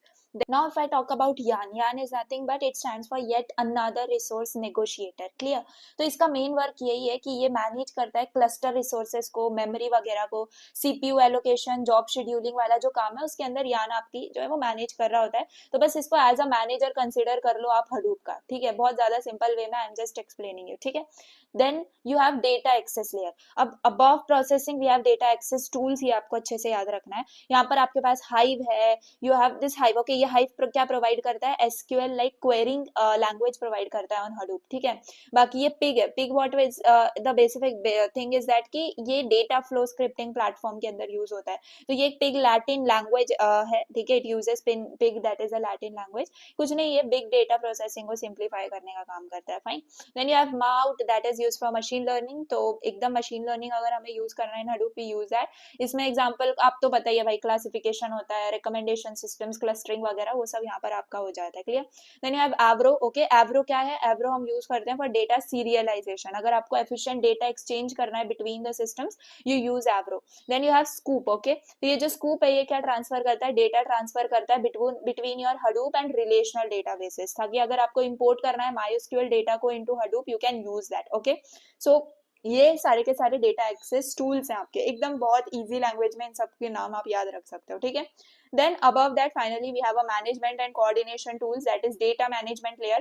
तो यहाँ पर you have Oozie, okay. Oozie क्या करता है, Oozie मैनेज करता है Hadoop वर्कफ्लो को, सारा का सारा वर्कफ्लो मॉनिटरिंग आपका Oozie कर रहा होता है, क्लियर। तो अगर आपको शेड्यूल करना है मल्टीपल Hadoop जॉब्स ऑटोमेटिकली, तो वहां पर आपके Oozie का यूज होता है। Then you have here, I don't know how to pronounce this, but it is I think Chukwa, okay. इसको भी अगेन हम मॉनिटरिंग के लिए यूज कर रहे होते हैं लार्ज डिस्ट्रीब्यूटेड सिस्टम्स के अंदर, okay. You have flume, okay. Flume क्या करता है, कलेक्ट करता है, ट्रांसफर करता है स्ट्रीमिंग को, जो स्ट्रीमिंग का लॉग डेटा होता है basically into Hadoop, okay. So अगर आपको वेबसाइट लॉग्स कलेक्ट करने एंड ऑल, तो you use Flume. Then you have ZooKeeper, ZooKeeper management के लिए यूज होता है। तो बेसिकली आप ऐसा समझ लो कि कोऑर्डिनेशन मैनेज करता है ये between distributed Hadoop services, okay. Then या अगेन सिंक्रोनाइजेशन, रिलायबिलिटी मेंटेन करने के लिए जू कीपर का यूज होता है। देखो एकदम सिंपल लैंग्वेज में मैं आपको बताऊं तो इसमें क्या आपको याद रखना है, HDFS याद रखना है, मैप रेड्यूस और यान याद रखना है, ये तीन चीजें आपने याद रखनी है। अगर आपसे हो रहा है तो HBase भी याद रख लो, ये चार आपके बस इनफ है, ठीक है। बस ये जो है ना एक्स्ट्रा वाले, इसमें सिर्फ डेटा एक्सेस का डेफिनेशन आपने लिख देना है, मैनेजमेंट का लिख देना है, इनमें से एक दो का एग्जांपल लिख देना है, दैट्स इट। तो बस इतना इंपॉर्टेंट है, इन चारों को मेजरली एक्सप्लेन करना इंपॉर्टेंट है। So that is all what you need to understand about Hadoop ecosystem. बाकी यहाँ पर देख लो, ये कोर मॉड्यूल्स हैं आपके हडूप के, जो मैंने आपको बताया। HDFS इंपॉर्टेंट है, जो कि स्टोर करता है data across multiple machines. MapReduce है, which processes data in parallel batch jobs, okay. Yarn है, that is yet another resource negotiator, ये cluster resources manage करता है, job scheduling वगैरह। Hadoop common है, that is shared utilities and libraries के लिए हम यूज करते हैं, ठीक है। अब देखो एक एक को अच्छे से समझो, मैंने क्या बोला, जो इंपॉर्टेंट है वो आपको एज ए सेपरेट क्वेश्चन भी पूछा जा सकता है। तो you have HDFS, that is Hadoop distributed file system, clear है। तो इसको एकदम बेसिक लैंग्वेज में हम समझते हैं। अभी यहाँ पर एकदम इमेजिन करो कि आप स्टोर कर रहे हो एक ह्यूज मूवी फाइल को एक सिंगल कंप्यूटर में, ठीक है। अगर वो कंप्यूटर क्रैश कर जाता है तो मुझे बताओ आपकी फाइल कहाँ जाएगी, ऑब्वियसली आपकी एंटायर फाइल लॉस्ट हो जाएगी।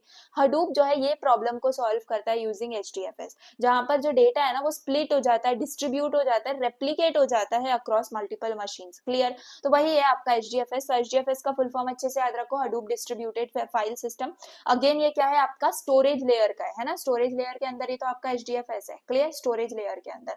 सो ये क्या है, आपका स्टोरेज लेयर का कंपोनेंट है हडूप का। स्पेसिफिकली इसको डिजाइन किया गया है ताकि ये काफी लार्ज फाइल्स को स्टोर कर पाए across multiple machines in a distributed manner, fine. So अगर हमें एक बड़ी फाइल को कंप्यूटर में स्टोर करना है, instead of storing that way, हम क्या करेंगे, उसको स्प्लिट कर देंगे फाइल को इनटू ब्लॉक्स एंड डिस्ट्रीब्यूट कर देंगे ब्लॉक्स को अक्रॉस मेनी डेटा नोड्स, ठीक है। ये जो डेटा नोड्स दिख रहे हैं ना, इनके अंदर हम उसको डिस्ट्रीब्यूट कर देंगे एंड उनकी रेप्लिका क्रिएट कर देंगे फॉर सेफ्टी। अगर लॉस्ट हो जाता है तो क्या कर लो, यहाँ से आप ले सकते हो, ठीक है। This is how it works. मैं आपको डायग्राम एक्सप्लेन करती हूँ। अभी स्टेप 1 में आपको क्या करना है, आपका जो क्लाइंट है, ये जो क्लाइंट आपको दिख रहा है, ये क्या करेगा, ये सेंड करेगा रिक्वेस्ट। तो क्लाइंट फर्स्ट क्या करेगा, कॉन्टैक्ट करेगा आपके नेम नोड के साथ, है ना। नेम नोड के साथ क्यों करेगा भाई, बिकॉज नेम नोड के पास ही आपका मेटा डेटा स्टोर है। क्या है, मेटा डेटा स्टोर है, क्लियर। अब मेटा डेटा क्या होता है, मेटा डेटा मतलब कि जो इन्फॉर्मेशन है आपके डेटा के रिलेटेड, ठीक है, information about your data, that's it. File name हो सकता है, ब्लॉक की लोकेशन हो सकती है, आपका रेप्लिकेशन काउंट हो सकता है, ठीक है। I hope you got this, इतना क्लियर, ओके। अब ये जो स्टेप 2 है, स्टेप 2 में आपका ये जो नेम नोड है, ये नेम नोड एकदम मास्टर सर्वर होता है HDFS का। It does not store actual data, ये आपको अच्छे से याद रखना है, ठीक है। इसका मेन वर्क यही है कि ये क्या करेगा, ये स्टोर करेगा मेटा डेटा, ठीक है, ये फाइल सिस्टम स्ट्रक्चर को स्टोर करेगा और ब्लॉक इन्फॉर्मेशन को स्टोर करने का काम करेगा। ये एक्चुअल डेटा स्टोर नहीं करता, इस बात की आप जो है ना याद रख लो। Name node is not the node which stores actual data, clear. Name node सिर्फ एक ऐसा मतलब एक्ट करता है जैसे अपने प्रिंसिपल होते हैं ना, जिन्हें सब पता है, like where every classroom is located, he knows everything, okay, and he is the main one. but he doesn't teach anyone, right? This is how it works. Okay, name node हो गया. Then you have data nodes. ठीक है, तो step 3 में क्या होता है, ये जो डेटा नोड्स है ना, ये क्या मैंने आपको बोला, नेम नोड कैसा है, एकदम मास्टर सर्वर की तरह है. डेटा नोड्स क्या है, आपके स्लेव मशीन्स की तरह है, जो कि एक्चुअली तुम्हारे डेटा ब्लॉक्स को स्टोर करेंगे. तो एक्चुअल डेटा कहाँ पर स्टोर हो रहा है, डेटा नोड्स में स्टोर हो रहा है. ठीक है, अब इंपॉर्टेंट पॉइंट याद रखो, जो लार्ज फाइल्स होती हैं वो डिवाइड हो जाती हैं अलग अलग डेटा ब्लॉक्स में, यानी कि डिफरेंट ब्लॉक्स में, और डिफॉल्ट ब्लॉक साइज होता है 128 MB. इतना आपको याद रखना है. ठीक है, तो इतने में आपकी क्या हो जाती है, डिवाइड हो जाती है. अगर 500 MB की फाइल है तो वो डिवाइड हो जाएगी मल्टीपल ब्लॉक्स के अंदर according to 128 MB 128 MB like this. Clear. Then step 4 में होता है आपका रेप्लिकेशन. अब यहाँ पर रेप्लिकेशन कैसे होगा, ये जो हर एक ब्लॉक है ना, ये हर एक ब्लॉक क्या करेगा, उसकी मल्टीपल कॉपीज क्रिएट करेगा. देखो यहाँ पर ये जो है, ये इसकी मल्टीपल कॉपी क्रिएट कर रहा है. तो अपने एंड पे ये लोग अपनी मल्टीपल टाइम्स कॉपी क्रिएट कर देते हैं डिफरेंट डेटा नोड्स के अंदर. तो जो डिफॉल्ट रेप्लिकेशन फैक्टर वो होता है 3 कॉपीज बनाना. ठीक है, बाकी आप अपनी मर्जी से कितनी भी कॉपीज बनवा सकते हो. अब क्यों रेप्लिकेशन करना है, ताकि हम फॉल्ट टॉलरेंस से बच पाए. Like if one data node fails, तो हडूप जो है वो रीड करना चाहिए data from another replica as well. Clear, that's it. इसके बाद आप क्या बोल सकते हो, जो ब्लॉक्स है ना, ये जो स्टोर कर रहे हैं सारे आपके डेटा नोड्स, ये सारे के सारे डिफरेंट रैक्स के अंदर स्टोर हो जाते हैं. अगर एक रैक फेल हो गई, मतलब ऐसा इनको ऐसा ग्रुप करके रखते हैं, अगर एक रैक फेल हो गई तो data is still safe in the another rack. I hope you got this thing. एकदम 4 चीजें इसमें आपको यार, एकदम 3 चीजें मैं बोलूंगी मेजरली याद रखने के लिए. क्लाइंट क्या करता है, सबसे पहले कॉन्टैक्ट नेम नोड से. नेम नोड क्या है, मास्टर सर्वर है which is storing Meta data. Clear. Meta data क्या होता है, आपके डेटा की इंफॉर्मेशन होती है. डेटा नोड्स में क्या होता है, एक्चुअल डेटा ब्लॉक स्टोर करते हैं. रेप्लिकेशन से क्या होता है, आप कॉपी करते हो ब्लॉक को across nodes for fault tolerance. Clear. बाकी this is completely the architecture of your HDFS. HDFS को हम क्यों यूज करते हैं, ताकि हम डेटा को प्रॉपर्ली स्टोर कर पाए एंड वो हमारे पास एज अ रिकवरी भी रहे. ठीक है, I hope you got this thing. Now after storage Hadoop क्या करेगा, it will need resource management. ठीक है, तो अब रिसोर्स मैनेजमेंट के लिए यान है जो पिक्चर के अंदर आता है. ठीक है, अब दिस इज द थर्ड आपका इंपॉर्टेंट पार्ट. अब ये जो है, ये सारी चीजें मैंने आपको एक्सप्लेन कर दी हैं, आप एक बार रीड आउट कर लेना ना. यान है आपका रिसोर्स मैनेजर. ठीक है, यान यानी कि येट अनदर रिसोर्स नेगोशिएटर. ये क्या मैनेज करता है, सीपीयू मैनेज करता है, मेमोरी मैनेज करता है, आपकी रिसोर्स एलोकेशन को मैनेज करता है. ठीक है, जॉब शेड्यूलिंग वगैरह ये सारी चीजें आपका यान हैंडल कर रहा होता है. तो अब ये जो यान है, ये क्या सेपरेट करता है, रिसोर्स मैनेजमेंट को मतलब ऐसा समझो कि रिसोर्स मैनेजमेंट को डेटा प्रोसेसिंग से सेपरेट करने का काम आपके यान का है. एकदम सिंपल लैंग्वेज में बताऊं तो यहाँ पर देख लो, यहाँ पर आपके पास ये डायग्राम है. ठीक है, अब यहाँ पर क्या है आपका, ये क्लाइंट नोड. क्लाइंट नोड क्या करेगा, यानी क्लाइंट क्या करेगा, सबमिट करेगा एक जॉब रिक्वेस्ट. ठीक है, मैं यहाँ पर लिख देती हूँ, क्या सबमिट करेगा, जॉब रिक्वेस्ट सबमिट करेगा. ठीक है, जैसे कि लाइक फॉर एग्जांपल आपको मैप रिड्यूस प्रोग्राम रन करना है, तो जस्ट ये रिक्वेस्ट आपने सेंड कर दी. ठीक है, सेकेंडली क्या होगा, रिसोर्स मैनेजर के अंदर, रिसोर्स मैनेजर क्या है, ग्लोबल मास्टर है यान का. क्लियर, क्या है, ग्लोबल मास्टर है यान का. ये क्या एलोकेट करेगा, ये एलोकेट करेगा रिसोर्सेस को टू द एप्लीकेशन. तो रिसोर्स मैनेजर का काम क्या है, उसके पास स्टोरेज है, बस वो क्या करेगा, रिसोर्स को आगे आगे आगे आगे देता रहेगा. ठीक है, सिंपल ऐसा समझो कि वो एक मैनेजर है या फिर एक ऐसा स्टोरेज वाला पर्सन है जो कि सिर्फ एम्प्लॉइज को काम देने के लिए बैठा हुआ है. ठीक है, डिस्ट्रीब्यूट करने के लिए बैठा हुआ है. फाइन. देन यहाँ पर देख लो, आपके पास है नोड मैनेजर. नोड मैनेजर क्या है, नोड मैनेजर रन करता है on each machine in the cluster. यानी कि क्या मैनेज करेगा भाई, सीपीयू यूजेज मैनेज करेगा, मेमोरी यूजेज मैनेज करेगा, रनिंग टास्क को मैनेज करेगा. तो ये नोड मैनेजर क्या है, सिंपल आपकी हर एक मशीन के ऊपर काम करने के लिए. फाइन. देन आपके पास यहाँ पे कंटेनर है. कंटेनर दिख रहा है, कंटेनर क्या है, एग्जीक्यूशन एनवायरनमेंट है where your application processes runs. ठीक है, जहां पर आपका एग्जैक्ट एप्लीकेशन प्रोसेस रन करेगा वो आपका क्या है, कंटेनर है. ठीक है, कंटेनर को ऐसे समझ लो कि हर एक रिसोर्स के लिए एलोकेट हो जाता है, for any of the task allocate हो जाता है आपका ये कंटेनर. ओके, ना एप्लीकेशन मास्टर की अगर हम बात करें, यहाँ पर देख लो दिस पर्टिकुलर थिंग. अभी देखो यहाँ पर भी वही है, यहाँ पर भी वही है. तो यहाँ पर आपके कितने भी कंटेनर क्रिएट हो सकते हैं according to your allocated resources. तो हर एक एप्लीकेशन के पास एप्लीकेशन मास्टर मिल रहा होता है. ये देखो एप्लीकेशन मास्टर, तो वन पर जॉब आपको क्या मिल जाता है, एप्लीकेशन मास्टर क्रिएट हो जाता है. तो ऐसे ही आपके पास डिफरेंट डिफरेंट कंटेनर आ जाते हैं. ठीक है, मेन वर्क यही है कि रिसोर्सेज निगोशिएट करो, कम से कम रिसोर्सेज को सेंड करो और हर एक टास्क एग्जीक्यूशन को मॉनिटर करो, कोऑर्डिनेट करो कितने सारे जॉब्स काम कर रहे हैं. ठीक है, एकदम सिंपल फ्लो में समझाऊं तो क्या चल रहा है, आपका क्लाइंट क्या करेगा, क्लाइंट जॉब सबमिट करेगा, रिसोर्स मैनेजर रिसोर्सेस को एलोकेट करेगा, नोड मैनेजर क्या करेगा, कंटेनर्स को क्रिएट करेगा. और कंटेनर्स के अंदर क्या होता है, कंटेनर्स के अंदर एप्लीकेशन प्रोसेस होता है जहां पर एग्जैक्ट आपका एप्लीकेशन रन करता है. That's it. तो यहाँ पर मेन चीजें क्या है, रिसोर्स मैनेजर एक है जो कि ग्लोबल रिसोर्स एलोकेटर की तरह काम करता है, नोड मैनेजर है जो कि क्या करेगा, मॉनिटर करेगा रिसोर्सेज ऑन ईच नोड, फिर आपके पास कंटेनर है, एग्जीक्यूशन एनवायरनमेंट है जो कि सारे एप्लीकेशंस का, और आप इस सबको क्या बोलोगे यहाँ पर, एप्लीकेशन मास्टर। तो ये क्या करेगा, एक एप्लीकेशन मास्टर पूरा का पूरा क्या करेगा, एक मैनेज करेगा एप्लीकेशन को, ठीक है। That's it, I hope you got this thing. बहुत ज्यादा सिंपल सी चीज है। तो एचडीएफएस और यान को बहुत अच्छे से याद रखो। एचडीएफएस क्या हैंडल करता है, डिस्ट्रीब्यूटेड स्टोरेज हैंडल करता है, उसमें क्या होता है, नेम नोड, डेटा नोड और रेप्लीकेशन, बस ये तीन चीजें याद रखो। यान क्या हैंडल करता है, रिसोर्स एलोकेशन, शेड्यूलिंग और क्लस्टर मैनेजमेंट, दैट्स इट। ये दोनों जो है ना हडूप का बैकबोन है, बस आपको इनको इतना समझना है, ठीक है। I hope you got this thing. बाकी हडूप इकोसिस्टम के कुछ कंपोनेंट्स हैं जिसमें मैंने आपको बता दिया, आपके इंपॉर्टेंट एचडीएफएस है जो स्टोरेज के लिए यूज होता है, मैप रिड्यूस है जो कि प्रोसेसिंग के लिए यूज होता है, ठीक है। यान जो अभी देखा हमने रिसोर्स मैनेजमेंट के लिए यूज होता है, अपाचे, हाइव, पिग एंड एचबेस, ये सारी चीजों को हम आगे पढ़ेंगे, बस इनका छोटा छोटा सा डिस्क्रिप्शन है जो कि आप एक बार पढ़ सकते हो, ओके। सो देखो एकदम यहाँ पर let's move on to the next thing, that is your map reduce, ठीक है। Now let us start with MapReduce. Okay, तो MapReduce क्या है? MapReduce is a programming model to process large data sets in parallel across a cluster. मतलब again आप क्या कर रहे हो, लार्ज डेटा सेट को प्रोसेस करने का काम कर रहे हो। तो इमेजिन करो कि आप काफी सारे वर्ड्स हैं, आप उनको काउंट कर रहे हो, like for from billions of documents manually आप उनको काउंट कर रहे हो। Is it possible? Impossible, right. तो मैप रिड्यूस ये प्रॉब्लम तुम्हारी सॉल्व करता है, एंड यस ये क्या करता है, ह्यूज वर्क को डिवाइड कर देता है इनटू स्मॉलर टास्क एंड उनको प्रोसेस करता है in parallel across multiple machines, okay. So देखो बहुत ज्यादा इंटरेस्टिंग फैक्ट है ये, यहाँ पर देख लो, divide a big problem into small parts, solve each independently, जिनको हम मैप बोलते हैं, and combine all the results, जिसको रिड्यूस बोला जाता है। तो मैप रिड्यूस यहाँ से आ रहा है कि सबसे पहले क्या करो, एक एक को सॉल्व करो डिवाइड करने के बाद, और एट लास्ट क्या कर दो, कंबाइन कर दो, ठीक है। तो देखो ये डायग्राम को समझो, बहुत ज्यादा सिंपल सा डायग्राम है ये। इसके अंदर देखो सबसे पहले आपके पास इनपुट है ना। इनपुट के अंदर, फाइल के अंदर कुछ वर्ड्स हैं, let suppose A B C है, आर है, ठीक है। तो यहाँ पर हम कह सकते हैं ए बी सी और आर आपके क्या है, इनपुट फाइल के वर्ड्स हैं कुछ, ठीक है। स्टेप 2 में क्या हो रहा है, स्प्लिट हो रहा है, मतलब कि ये देखो A B R, C C R, A C B, ये तीन वर्ड्स थे, राइट। तो यहाँ पर इनको क्या कर दिया, स्प्लिट कर दिया, तीनों को अलग अलग कर दिया, फाइन। अब क्या कर रहे हैं हम, मैप फेज के अंदर क्या कर रहे हैं, एक एक का काउंट कर रहे हैं, A1 है, B1 है, R1 है, वैसे ये, ठीक है। हमने क्या कर दिया, इनको काउंट कर दिया। अभी क्या करना होगा, अभी हमें रिड्यूस करना होगा, मतलब ए को एक जगह, बी को एक जगह, सी को एक जगह और आर को एक जगह, उन सबके जो भी कैटेगरीज है ना उनको हम यहाँ पर मैप कर लेंगे। फिर क्या करेंगे हम, ये अब ये 1 1 है, इसका मतलब क्या, ये 2 है, तो इसको हमने रिड्यूस कर दिया, 1 1 यानी 2 रिड्यूस कर दिया, सी कितने, 3 रिड्यूस कर दिया, आर कितने हैं, 2 रिड्यूस कर दिया। तो ये हो गया आपका रिड्यूस फेज, है ना, बहुत सिंपल। तो ऐसे इनपुट से split, then map phase, then shuffle sort होता है, and then reduce phase. I hope you got this thing, very simple.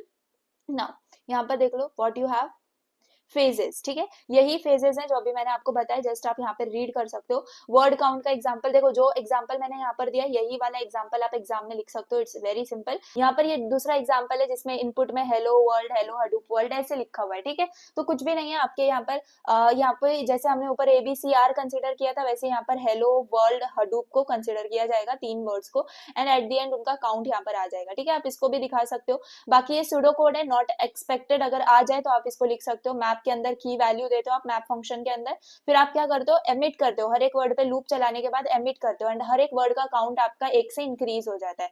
Reduce function में हम क्या करते हैं, सम को करते हैं, राइट। तो हम सम करते हैं सारी वैल्यूज का, एंड देन टोटल को ऐड करते हैं। सो this is how it works. Map में एक एक आता है, रिड्यूस के अंदर टोटल सम आ रहा होता है। डिसएडवांटेजेस, एडवांटेजेस की बात करें तो ये हैंडल करता है petabytes across hundreds of nodes, ठीक है। पहले एडवांटेजेस की बात कर लें, फॉल्ट टॉलरेंट है, जो भी फेल टास्क है वो री एग्जीक्यूट हो जाते हैं। स्केलेबल है क्योंकि आप न्यू नोड्स को ऐड कर सकते हो। कॉस्ट इफेक्टिव है because you can use commodity hardware over here, okay. Disadvantages की बात करें तो it is slow for iterative algorithms, ठीक है, आप रीड और राइट कर सकते हो disk repeatedly. Then not suitable for real time processing, याद रख लो। Complex to write Java map reduce programs, then it is high for high latency, not suited for interactive queries. तो बस इतना सिंपल एडवांटेजेस डिसएडवांटेजेस आप याद रख सकते हो, okay. I hope this things are clear in your way. Now Apache Pig की बात करेंगे। ठीक है। सो इमेजिन करो you are writing hundreds of lines of complex Java map reduce code just to process simple data. So ये काफी difficult sound कर रहा होगा अगर आपको समझ में नहीं भी आया हो तो।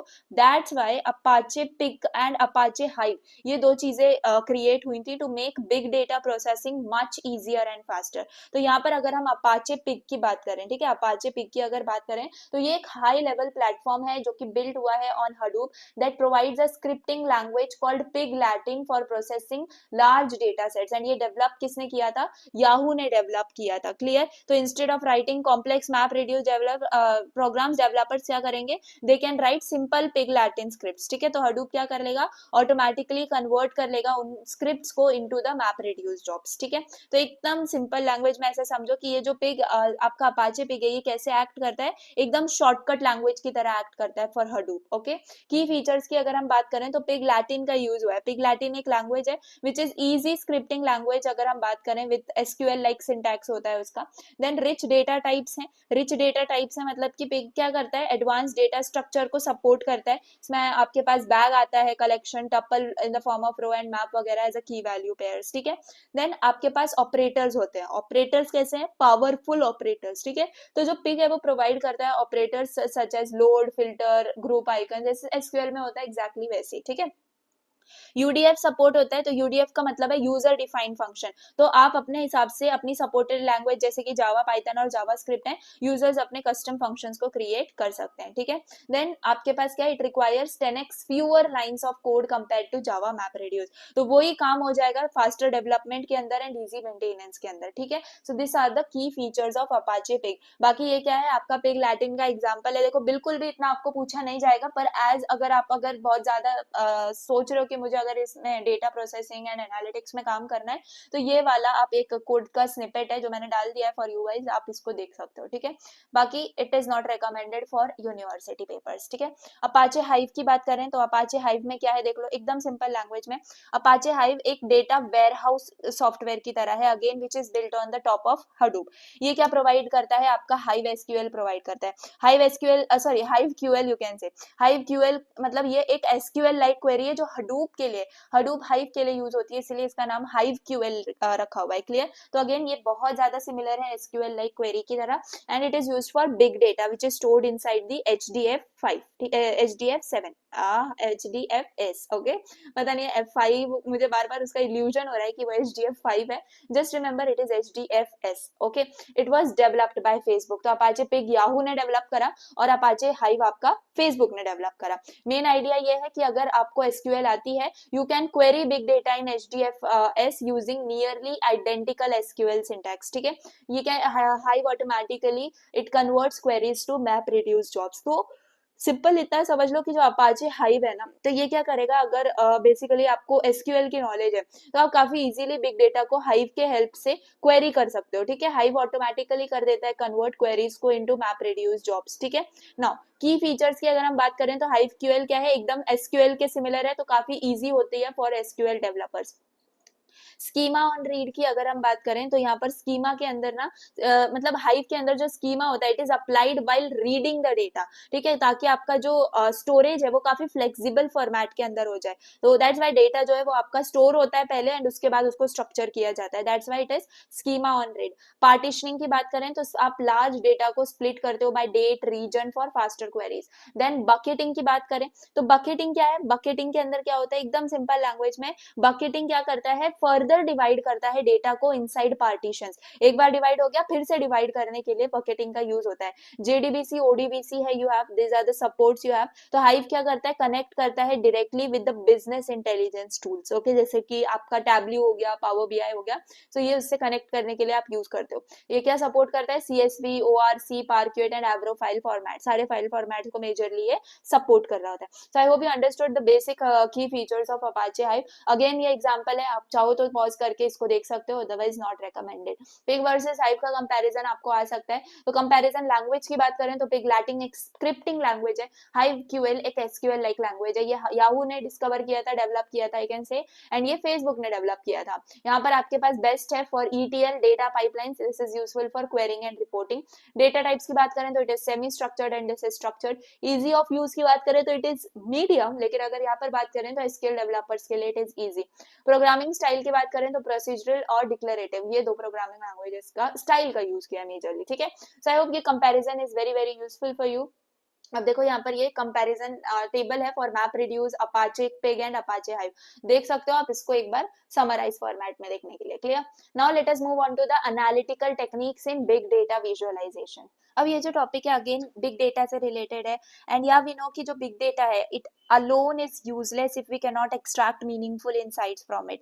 तो जो रियल पावर आती है ना बिग डेटा की, it comes when we analyse data to answer some questions कि भाई क्या हुआ exactly, why did it happen और what will happen next. Okay, so what should we do, that is where analytical techniques come into picture. ठीक है, तो analytical techniques के अंदर काफी सारी चीजें आती हैं, but we first understand what analytical techniques are.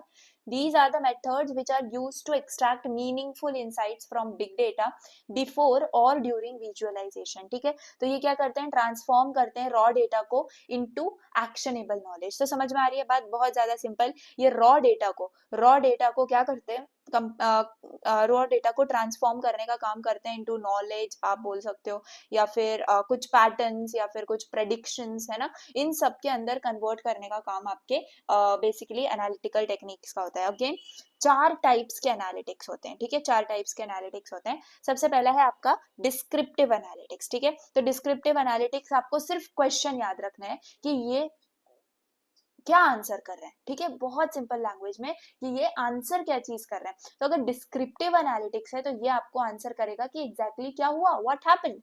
Okay, तो ये समराइज कर देगा आपके हिस्टोरिकल डेटा को। तो जैसे कि मंथली आपके सेल्स वगैरह हो गए, एवरेज कस्टमर की एज हो गई, टोटल सेल्स पर मंथ, तो इसमें विजुअल्स में बाय चार्ट, आपका पाई चार्ट, हिस्टोग्राम्स वगैरह आ जाते हैं। तो सिंपल लैंग्वेज में आपको क्या याद रखना है, व्हाट हैपेंड। ओके, एकदम simple. Then what you have, diagnostic analytics। diagnostic analytics क्या आंसर करना है, why did it happen। ठीक है, ये हो गया, but why did it happen, आपको जो कॉज है वो यहाँ पर पता चलेगा। ठीक है, रूट कॉज जो है आपके इवेंट्स के बिहाइंड में वो आपको यहाँ पता चलेगा। क्लियर? अब कि why did the sales drop in March, इसका आंसर, ठीक है, why वाला जो आंसर है वो आपको डायग्नोस्टिक एनालिटिक्स देगा। ठीक है, नाउ प्रेडिक्टिव एनालिटिक्स की अगर बात करें तो प्रेडिक्टिव से क्या पता चल रहा है, व्हाट विल हैपन, है ना, प्रेडिक्शन करना यानी कि फ्यूचर के बारे में सोचना। तो व्हाट विल हैपन का जो आंसर है वो आपको प्रेडिक्टिव एनालिटिक्स से मिलता है कि क्या हो सकता है। तो यहाँ पर आप एमएल मॉडल्स का यूज करते हो, आप प्रेडिक्ट करने वाला काम करते हो, तो उसमें आपका एमएल मॉडल आ जाता है। ठीक है, एकदम सिंपल लैंग्वेज में। Then you have prescriptive analytics. तो जो प्रेस्क्रिप्टिव एनालिटिक्स है ये आपका आंसर करता है व्हाट शुड वी डू, यानी कि रिकमेंडेशंस वाला काम। ओके, सो ये आपके रिकमेंड करता है कि अब आपको नेक्स्ट क्या बेटर डिसीजन के लिए एक्शन लेना पड़ेगा। ठीक है, कौन से प्रोडक्ट्स आपको प्रमोट करने चाहिए टू इंक्रीज योर रेवेन्यू, इस सीजन में क्या करना चाहिए एंड ऑल। तो ये प्रेस्क्रिप्टिव एनालिटिक्स आपको दे रहा होता है। ठीक है, तो ये चारों को अच्छे से याद रखो, ये इंपॉर्टेंट क्वेश्चन है आपके यूनिवर्सिटी का। Okay, descriptive analytics, what happened, diagnostic analysis, why did it happen, predictive analytics, what will happen, prescriptive analytics, what should we do. Okay, बहुत ज्यादा सिंपल वे।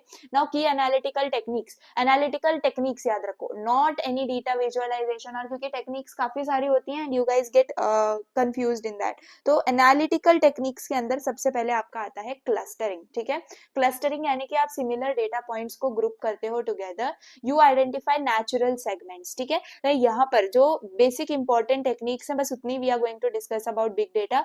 मैंने क्या बोला, क्लस्टरिंग, है ना। क्लस्टरिंग में क्या होता है, आपका जो ग्रुप्स होते हैं ना वो सिमिलर डेटा पॉइंट्स के अंदर डिवाइड हो जाते हैं, क्लस्टर हो जाते हैं। ठीक है, जैसे कि आप क्या करो, यू मतलब आप ऐसा समझ लो कि आप स्कैटर जो प्लॉट्स होते हैं ना उनके अंदर जो बेसिकली डेटा स्टोर आप मतलब विजुअलाइज करते हो, कस्टमर सेगमेंट करते हो, अलग अलग कस्टमर्स क्या उनके रिक्वायरमेंट्स एंड ऑल उनको देख रहे होते हो, तो उस केस में आपका क्लस्टरिंग का यूज होता है। एंड आई होप ये क्लस्टरिंग आप समझ चुके हो, के मींस क्लस्टरिंग लास्ट यूनिट में हमने पढ़ रखा है ना। नाउ क्लासिफिकेशन की अगर हम बात करें तो क्लासिफिकेशन क्या करता है, डेटा असाइन करता है इनटू प्री डिफाइंड कैटेगरीज। क्या करता है, प्री डिफाइंड कैटेगरीज में डेटा असाइन करता है, यानी पहले से ही आपने बोल दिया है कि दो चीजें हैं भाई, स्पैम एंड नॉट स्पैम, तो बस इनमें ही डिवाइड करना है सारे मेल्स को, तो ये क्या है, पहले से डिवाइड वाली चीज है, तो ये क्लासिफिकेशन करना हो गया। रिग्रेशन एनालिसिस, तो रिग्रेशन जो होता है ये क्या करता है, ऑब्वियसली वेरिएबल्स के बीच में रिलेशनशिप फाइंड आउट करने का काम करता है, तो वो आपका रिग्रेशन एनालिसिस हो गया, जो कि अगर आपको हाउस प्राइस प्रेडिक्ट करना है फ्रॉम द साइज तो आप कर सकते हो, तो इससे आपको रिग्रेशन से क्या मिलता है, एक प्रॉपर आउटपुट मिल रहा होता है, ठीक है। टाइम सीरीज एनालिसिस की बात करें तो टाइम सीरीज एनालिसिस क्या करता है, डेटा जो ओवर टाइम चेंज हो रहा है उसकी स्टडी करता है, ठीक है, ओवर टाइम चेंजेस की, दैट्स इट। तो ये क्या करता है, एनालाइज करता है data changing over time, clear. Then association rule mining की अगर हम बात करें तो एसोसिएशन रूल माइनिंग क्या करता है, आइटम्स फाइंड करता है दैट अकर टुगेदर फ्रीक्वेंटली, जैसे कि कस्टमर जो है वो ब्रेड बटर साथ में ले रहे हैं या ब्रेड मिल्क साथ में ले रहे हैं, तो क्या चीज साथ में ली जा रही है, एसोसिएशन रूल माइनिंग, ठीक है, उसका यहाँ पर स्टडी होता है। एंड आई होप कि आपको इतना समझ में आ गया। और है क्या, यस, एनोमली डिटेक्शन तो आपको पता ही है, एनोमली यानी कि एक मतलब एबनॉर्मल डेटा पॉइंट को आइडेंटिफाई करना जो कि उस रेंज में लाई नहीं कर रहा है, ओके। डायमेंशनैलिटी रिडक्शन की अगर हम बात करें तो उसमें क्या होता है, आप हाई डिमेंशनल डेटा को 2D और 3D के अंदर कन्वर्ट करते हो। सेंटिमेंट एनालिसिस के अंदर क्या होता है, आप सेंटिमेंट एनालिसिस के अंदर टेक्स्ट ओपिनियंस को एनालाइज कर रहे होते हो, क्या करते हो, टेक्स्ट को एनालाइज करते हो कि भाई ये पॉजिटिव है, नेगेटिव है, न्यूट्रल है, क्लियर। देन जोग्राफिक एनालिसिस है, जोग्राफिक एनालिसिस के अंदर यू एनालाइज टेस्ट ओपिनियंस, क्या करते हो आप, टेस्ट ओपिनियन, जैसे कि मैप डेटा हो गया, आपको मैप करना है data into the geographic locations, ठीक है, कोविड-19 स्प्रेड मैप्स जैसे कि आपको चाहिए, सो उस केस में what you do, special heat maps वगैरह जनरेट होते हैं, geographic analysis, okay. I hope you got this thing, काफी ज्यादा सिंपल सी चीज थी, बस एक बार याद रख लो अगेन, आपके analytical techniques, clustering, classification, regression analysis, time series analysis, association rule mining, anomaly detection, dimensionality reduction, sentiment analysis and geographic analysis, fine. Now data visualisation using Python, ठीक है, बहुत ज्यादा सिंपल सा, आपको क्या करना है, पाइथन का यूज करके आप कैसे कर सकते हो। तो पाइथन क्यों यूज करते हैं, अगेन वो बहुत ज्यादा सिंपल लैंग्वेज है and we can directly use it for our machine learning and AI wale codes, okay. So Python is the most popular language for data visualization. It has powerful libraries, ये तो इसकी खासियत है, that makes the that make creating professional charts easy, ठीक है। तो standard Python imports के अंदर आपके 4 इंपोर्ट्स होते हैं, numpy, pandas, matplotlib और seaborn, ठीक है। आप स्टाइल सेट कर सकते हो which is not required right now। अब यहाँ पर ये 5 प्लॉट्स हैं, ठीक है, जो कि हम प्रिंट करने वाले हैं। मैं आपको सिंपल से बताऊंगी आपको इनको कैसे प्रिंट करना है, लेकिन अभी ये चीजें हैं जैसे कि लाइन प्लॉट हो गया, scatter plot, histogram, density plot और बॉक्स प्लॉट, इनको अभी हम विजुअलाइज करेंगे, एक एक करके देखते हैं। First of all you have a line plot, है ना। तो लाइन प्लॉट क्या होता है, आपके पास एक्स एक्सिस है, आपके पास वाई एक्सिस है। अब बस ये एक्स और वाई एक्सिस होता है क्या, देखो यहाँ पर line plot connect data points with the continuous line, it is used to show trends over time and continuous sequences of the data. तो एक्स एक्सिस और वाई एक्सिस देख लो, ये कैसा एग्जांपल है, monthly sales trend from for product A and product B. तो यहाँ पर देख लो दो लाइनें दिख रही हैं आपको, ये आपका प्रोडक्ट ए है और ये आपका प्रोडक्ट बी है, ठीक है। अब यहाँ पर अगर हम बात करें मंथली सेल्स के अंदर, ये आपकी क्या है, एक्स एक्सिस है, ठीक है, और ये आपकी क्या है, वाई एक्सिस है, क्लियर, वाई एक्सिस। अब यहाँ पर एक्स एक्सिस पे क्या है, आपके मंथ्स है ना, वाई एक्सिस पे आपके क्या है, सेल्स है। तो प्रोडक्ट ए रिप्रेजेंट कर रहा है आपका सॉलिड ब्लू लाइन एंड ये आपकी येलो वाली लाइन है, ठीक है। तो दोनों भी प्रोडक्ट्स क्या दिखा रहे हैं, इंक्रीजिंग सेल्स दिखा रहे हैं ओवर टाइम। तो इस लाइन प्लॉट से क्या पता चल रहा है हमें कि दोनों की सेल्स क्या हो रही है, इंक्रीज हो रही है ना। अब मुझे बताओ कब हमें लाइन प्लॉट का यूज करना चाहिए, जब हमें वेरिएबल चेंजेस दिखाने ओवर टाइम, है ना, टाइम सीरीज का डेटा अगर है and you need to show that thing in the format of graph, तो आप यूज करते हो to compare multiple trends on the same chart using multiple lines, ठीक है। और डेटा पॉइंट्स जो है वो ऑर्डर्ड और सिक्वेंशियल होने चाहिए इसके लिए, तभी आप लाइन प्लॉट का यूज कर सकते हो। ऐसा नहीं है कि आपका अप्रैल पहले आ रहा है जैन बाद में आ रहा है, nothing like that, okay. And ये है आपका पाइथन कोड, बहुत ज्यादा सिंपल। आपको matplotlib.pyplot से अपने इंपोर्ट कर लेना है, अपने मंथ्स डाल दिए, अपने सेम जो भी मैंने ऊपर आपको डायग्राम दिखाया, सेल्स है, सेल्स भी, फिर आपको प्लॉट करना है फिगर, उसका साइज बताना है, ओके। देन आपको प्लॉट करना है कि भाई पहले क्या चाहिए, मंथ्स चाहिए, फिर सेल्स है, एंड देन आप कलर वगैरह डिफाइन कर सकते हो, लेबल क्या देना है वो डिफाइन कर सकते हो, लाइन की विड्थ कितनी होनी चाहिए एग्जैक्टली, एंड दैट्स इट। ये पूरा आपके ग्राफ्स की कुछ चीजें हो गई, लेजेंड एंड ऑल, बहुत सिंपल सा। आपको चाहिए तो आप इसको कर सकते हो plt.show directly, clear. So this is how आप लाइन प्लॉट क्रिएट करते हो, ओके। अब इसमें कुछ पैरामीटर्स है जो यहाँ पर यूज हुए हैं, जैसे ये मार्कर है ना, ये मार्कर क्या करता है, ये शेप बताता है कि भाई ओ है यानी सर्कल मार्कर चाहिए, एस है तो शार्पर चाहिए, ये है तो ट्राइंगल चाहिए। वैसे इतना डीप आपको आएगा नहीं, अगर आपको वैसे ही एनालिटिक्स इसके अंदर कोड पढ़ना है तो आप इसको स्टडी कर सकते हो, अदरवाइज एग्जाम में इट इज नॉट रिक्वायर्ड, ठीक है। अदरवाइज आप इस पैरामीटर्स को तो पढ़ ही सकते हो। कलर है, कलर कहाँ पर हमने देखो डिफाइन किया, कलर हमने यहाँ पर डिफाइन किया है, तो अब इसको जैसे हम HTML CSS में करते हैं वैसे ही आपको यहाँ पर डिफाइन करना है हेक्स कोड के अंदर या उसके नाम के साथ। बाकी लाइन विड्थ से आप थिकनेस बता सकते हो लाइन की, तो ये देखो यहाँ पर लाइन विड्थ है, ठीक है। फिर आपके पास लाइन स्टाइल आ जाता है, जैसे यहाँ पे लाइन स्टाइल है, क्या line style, line style, line style where is, या लाइन स्टाइल क्या होना चाहिए इसका लाइन स्टाइल, तो ये आप ऐसे बता रहे हो solid, dashed, dotted, dash dot, ठीक है, तो ऐसा आप लाइन का स्टाइल भी बता सकते हो। लेबल क्या होता है, टेक्स्ट जो कि लेजेंड के ऊपर दिखाया जाता है, ठीक है, जैसे कि यहाँ पर लेबल है प्रोडक्ट भी, वैसे यहाँ पर देखो ये जो है ना ये लेबल है आपका, क्या है ये लेबल, सिंपल। देन अल्फा है, अल्फा क्या बताता है, ट्रांसपेरेंसी, 0 इनविजिबल 1 फुल्ली विजिबल, तो अल्फा कहाँ पर यूज हो रहा है हमारा, alpha see where is it used, and आप इसको समझ सकते हो कि एग्जैक्टली यहाँ पर अल्फा का यूज हुआ है, तो 0 से 1 की रेंज में होता है, तो 0 यानी एकदम इनविजिबल हो जाता है, बाकी आप अपने हिसाब से इसको जस्ट फॉर द क्रिएटिविटी आप इसको कर सकते हो, ठीक है। I hope you got it. वैसे स्कैटर प्लॉट है, अगेन देखो स्कैटर प्लॉट यहाँ पर है, स्कैटर प्लॉट क्या करता है, डिस्प्ले करता है इंडिविजुअल डेटा पॉइंट्स को as dots on a 2D plane, clear 2D plane है, ईच डॉट क्या रिप्रेजेंट करता है, one observation with x and y variables, it is used to find correlations between the two variables. तो अगर यहाँ पर हम बात करें स्टडी आवर्स वर्सेस मार्क्स की, तो यहाँ पर ये क्या है आपके स्टडी आवर्स पर डे और ये मार्क्स ऑब्टेन, तो हमेशा अगर आपने आवर्स बढ़ाए तो क्या होगा, आपके मार्क्स भी इंक्रीज होंगे, तो ये क्या हो गया आपका 2D प्लॉट हो गया, ये ट्रेंड लाइन जस्ट आपका क्या है एक लेबल है, स्टडी आवर्स वर्सेस मार्क्स है which are showing positive correlation with the trend line. देखो कोरिलेशन भी स्कैटर प्लॉट्स के अंदर 3 टाइप का होता है, पॉजिटिव, नेगेटिव और नो कोरिलेशन। पॉजिटिव कोरिलेशन मतलब एक्स इंक्रीज हो रहा है और वाई भी इंक्रीज हो रहा है, ठीक है, पॉइंट लेफ्ट से ऐसे जा रहा है आपका ग्राफ। नेगेटिव कोरिलेशन मतलब अगर एक्स इंक्रीज हो रहा है तो वाई डिक्रीज हो रहा है, मतलब कि टॉप लेफ्ट से आप क्या जाओगे, बॉटम राइट की तरफ जाओगे। नो कोरिलेशन यानी कोई पैटर्न ही नहीं है एक्स और वाई के बीच में, सारी चीजें रैंडमली स्कैटर्ड है, ओके। बाकी यही पाइथन का कोड है, इसका कुछ भी नहीं, आपको जस्ट इसका याद रख लेना है, अगर इफ यू वांट, ठीक है, आप इसको रन करके देख सकते हो and you can try on your own, but code is not required for university, just मैंने मेंशन कर दिया, if you need to study extra आप इसको पढ़ सकते हो, ओके।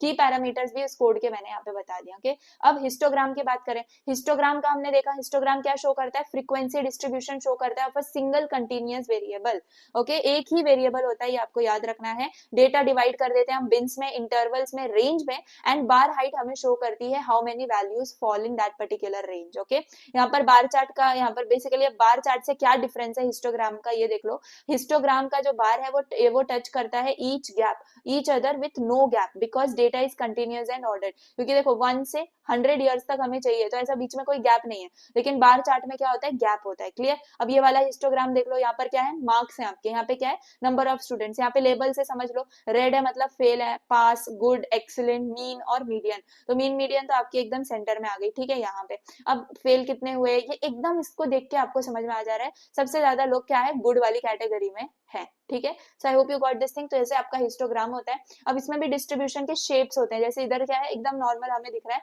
बट इसके भी कुछ शेप्स हैं, जैसे कि नॉर्मल बेल शेप्ड होता है, सिमेट्रिक है ना, most values near mean, mean की तरफ हो गया, मतलब ऐसा वाला है ना बेल शेप। राइट स्क्यूड यानी कि positive, long right, long tail on the right, मतलब कि ऐसे करके बहुत ऐसा चलता है, ठीक है। मोस्ट वैल्यूज आर लो, जैसे कि इनकम डिस्ट्रीब्यूशन की अगर हम बात करें। लेफ्ट स्क्यूड की बात करें तो नेगेटिव होता है, यानी लॉन्ग टेल होती है बट लेफ्ट की तरफ, एंड देन यहाँ पर ऐसा होता है ना, जैसे कि easy exam scores. Bimodal यानी कि भाई 2 पीक्स आ गए इसके पास, ओके। सो ये 4 आपके होते हैं डिस्ट्रीब्यूशन शेप्स, एंड इसका भी पाइथन कोड है, if you want you can go through it, okay. Then density plot की बात करें, जिसको केडीई प्लॉट भी बोला जाता है। सो डेंसिटी प्लॉट यानी केडीई का फुल फॉर्म होता है कर्नल डेंसिटी एस्टिमेशन, ये एक स्मूथ कंटिन्यूअस वर्जन है आपके हिस्टोग्राम का, ताकि आप instead of discrete bars it shows a smooth curve representing the probability distribution, तो ये वर्ड अच्छे से याद रखो, प्रोबेबिलिटी डिस्ट्रीब्यूशन ऑफ डेटा का यहाँ पर यूज हो रहा होता है। आउटपुट के अंदर आपको क्या मिलता है, देखो यहाँ पे केडीई प्लॉट है, ओके, केडीई प्लॉट में यहाँ पर मार्क्स है आपके, यहाँ पर डेंसिटी है ना, एंड यहाँ पर क्या कर दिया, group A, group B, group C ऐसे क्लस्टर कर दिया, एंड उनके मार्क्स यहाँ पे दिख रहे हैं। सिमिलरली अगर हिस्टोग्राम के साथ इसको हमने जोड़ा तो ऐसे दिखेगा, ठीक है। तो दोनों भी आप यहाँ पर देख पा रहे हो, दोनों के बीच में डिफरेंस। तो ग्रुप वाइज मार्क्स डिस्ट्रीब्यूशन, मुझे बताओ कौन सा ज्यादा क्लियर दिख रहा है आपको, केडीई वाला, है ना। So this is how it works. बाकी केडीई काम कैसे करता है, for each data point place a small bell shaped curve centered at that particular time point, okay.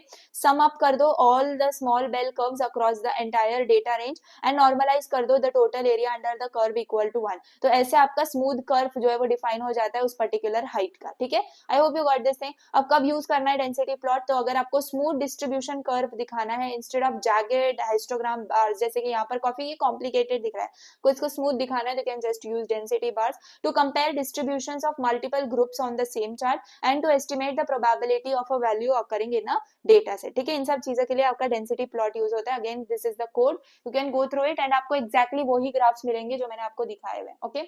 अब बॉक्स प्लॉट की अगर हम बात करें तो बॉक्स क्या होता है, box and whisker plot, okay. Box and whisker plot बहुत ज्यादा सिंपल लैंग्वेज में I show you. Box plot क्या डिस्प्ले करता है, distribution of data using 5 number summary, okay, 5 number summary.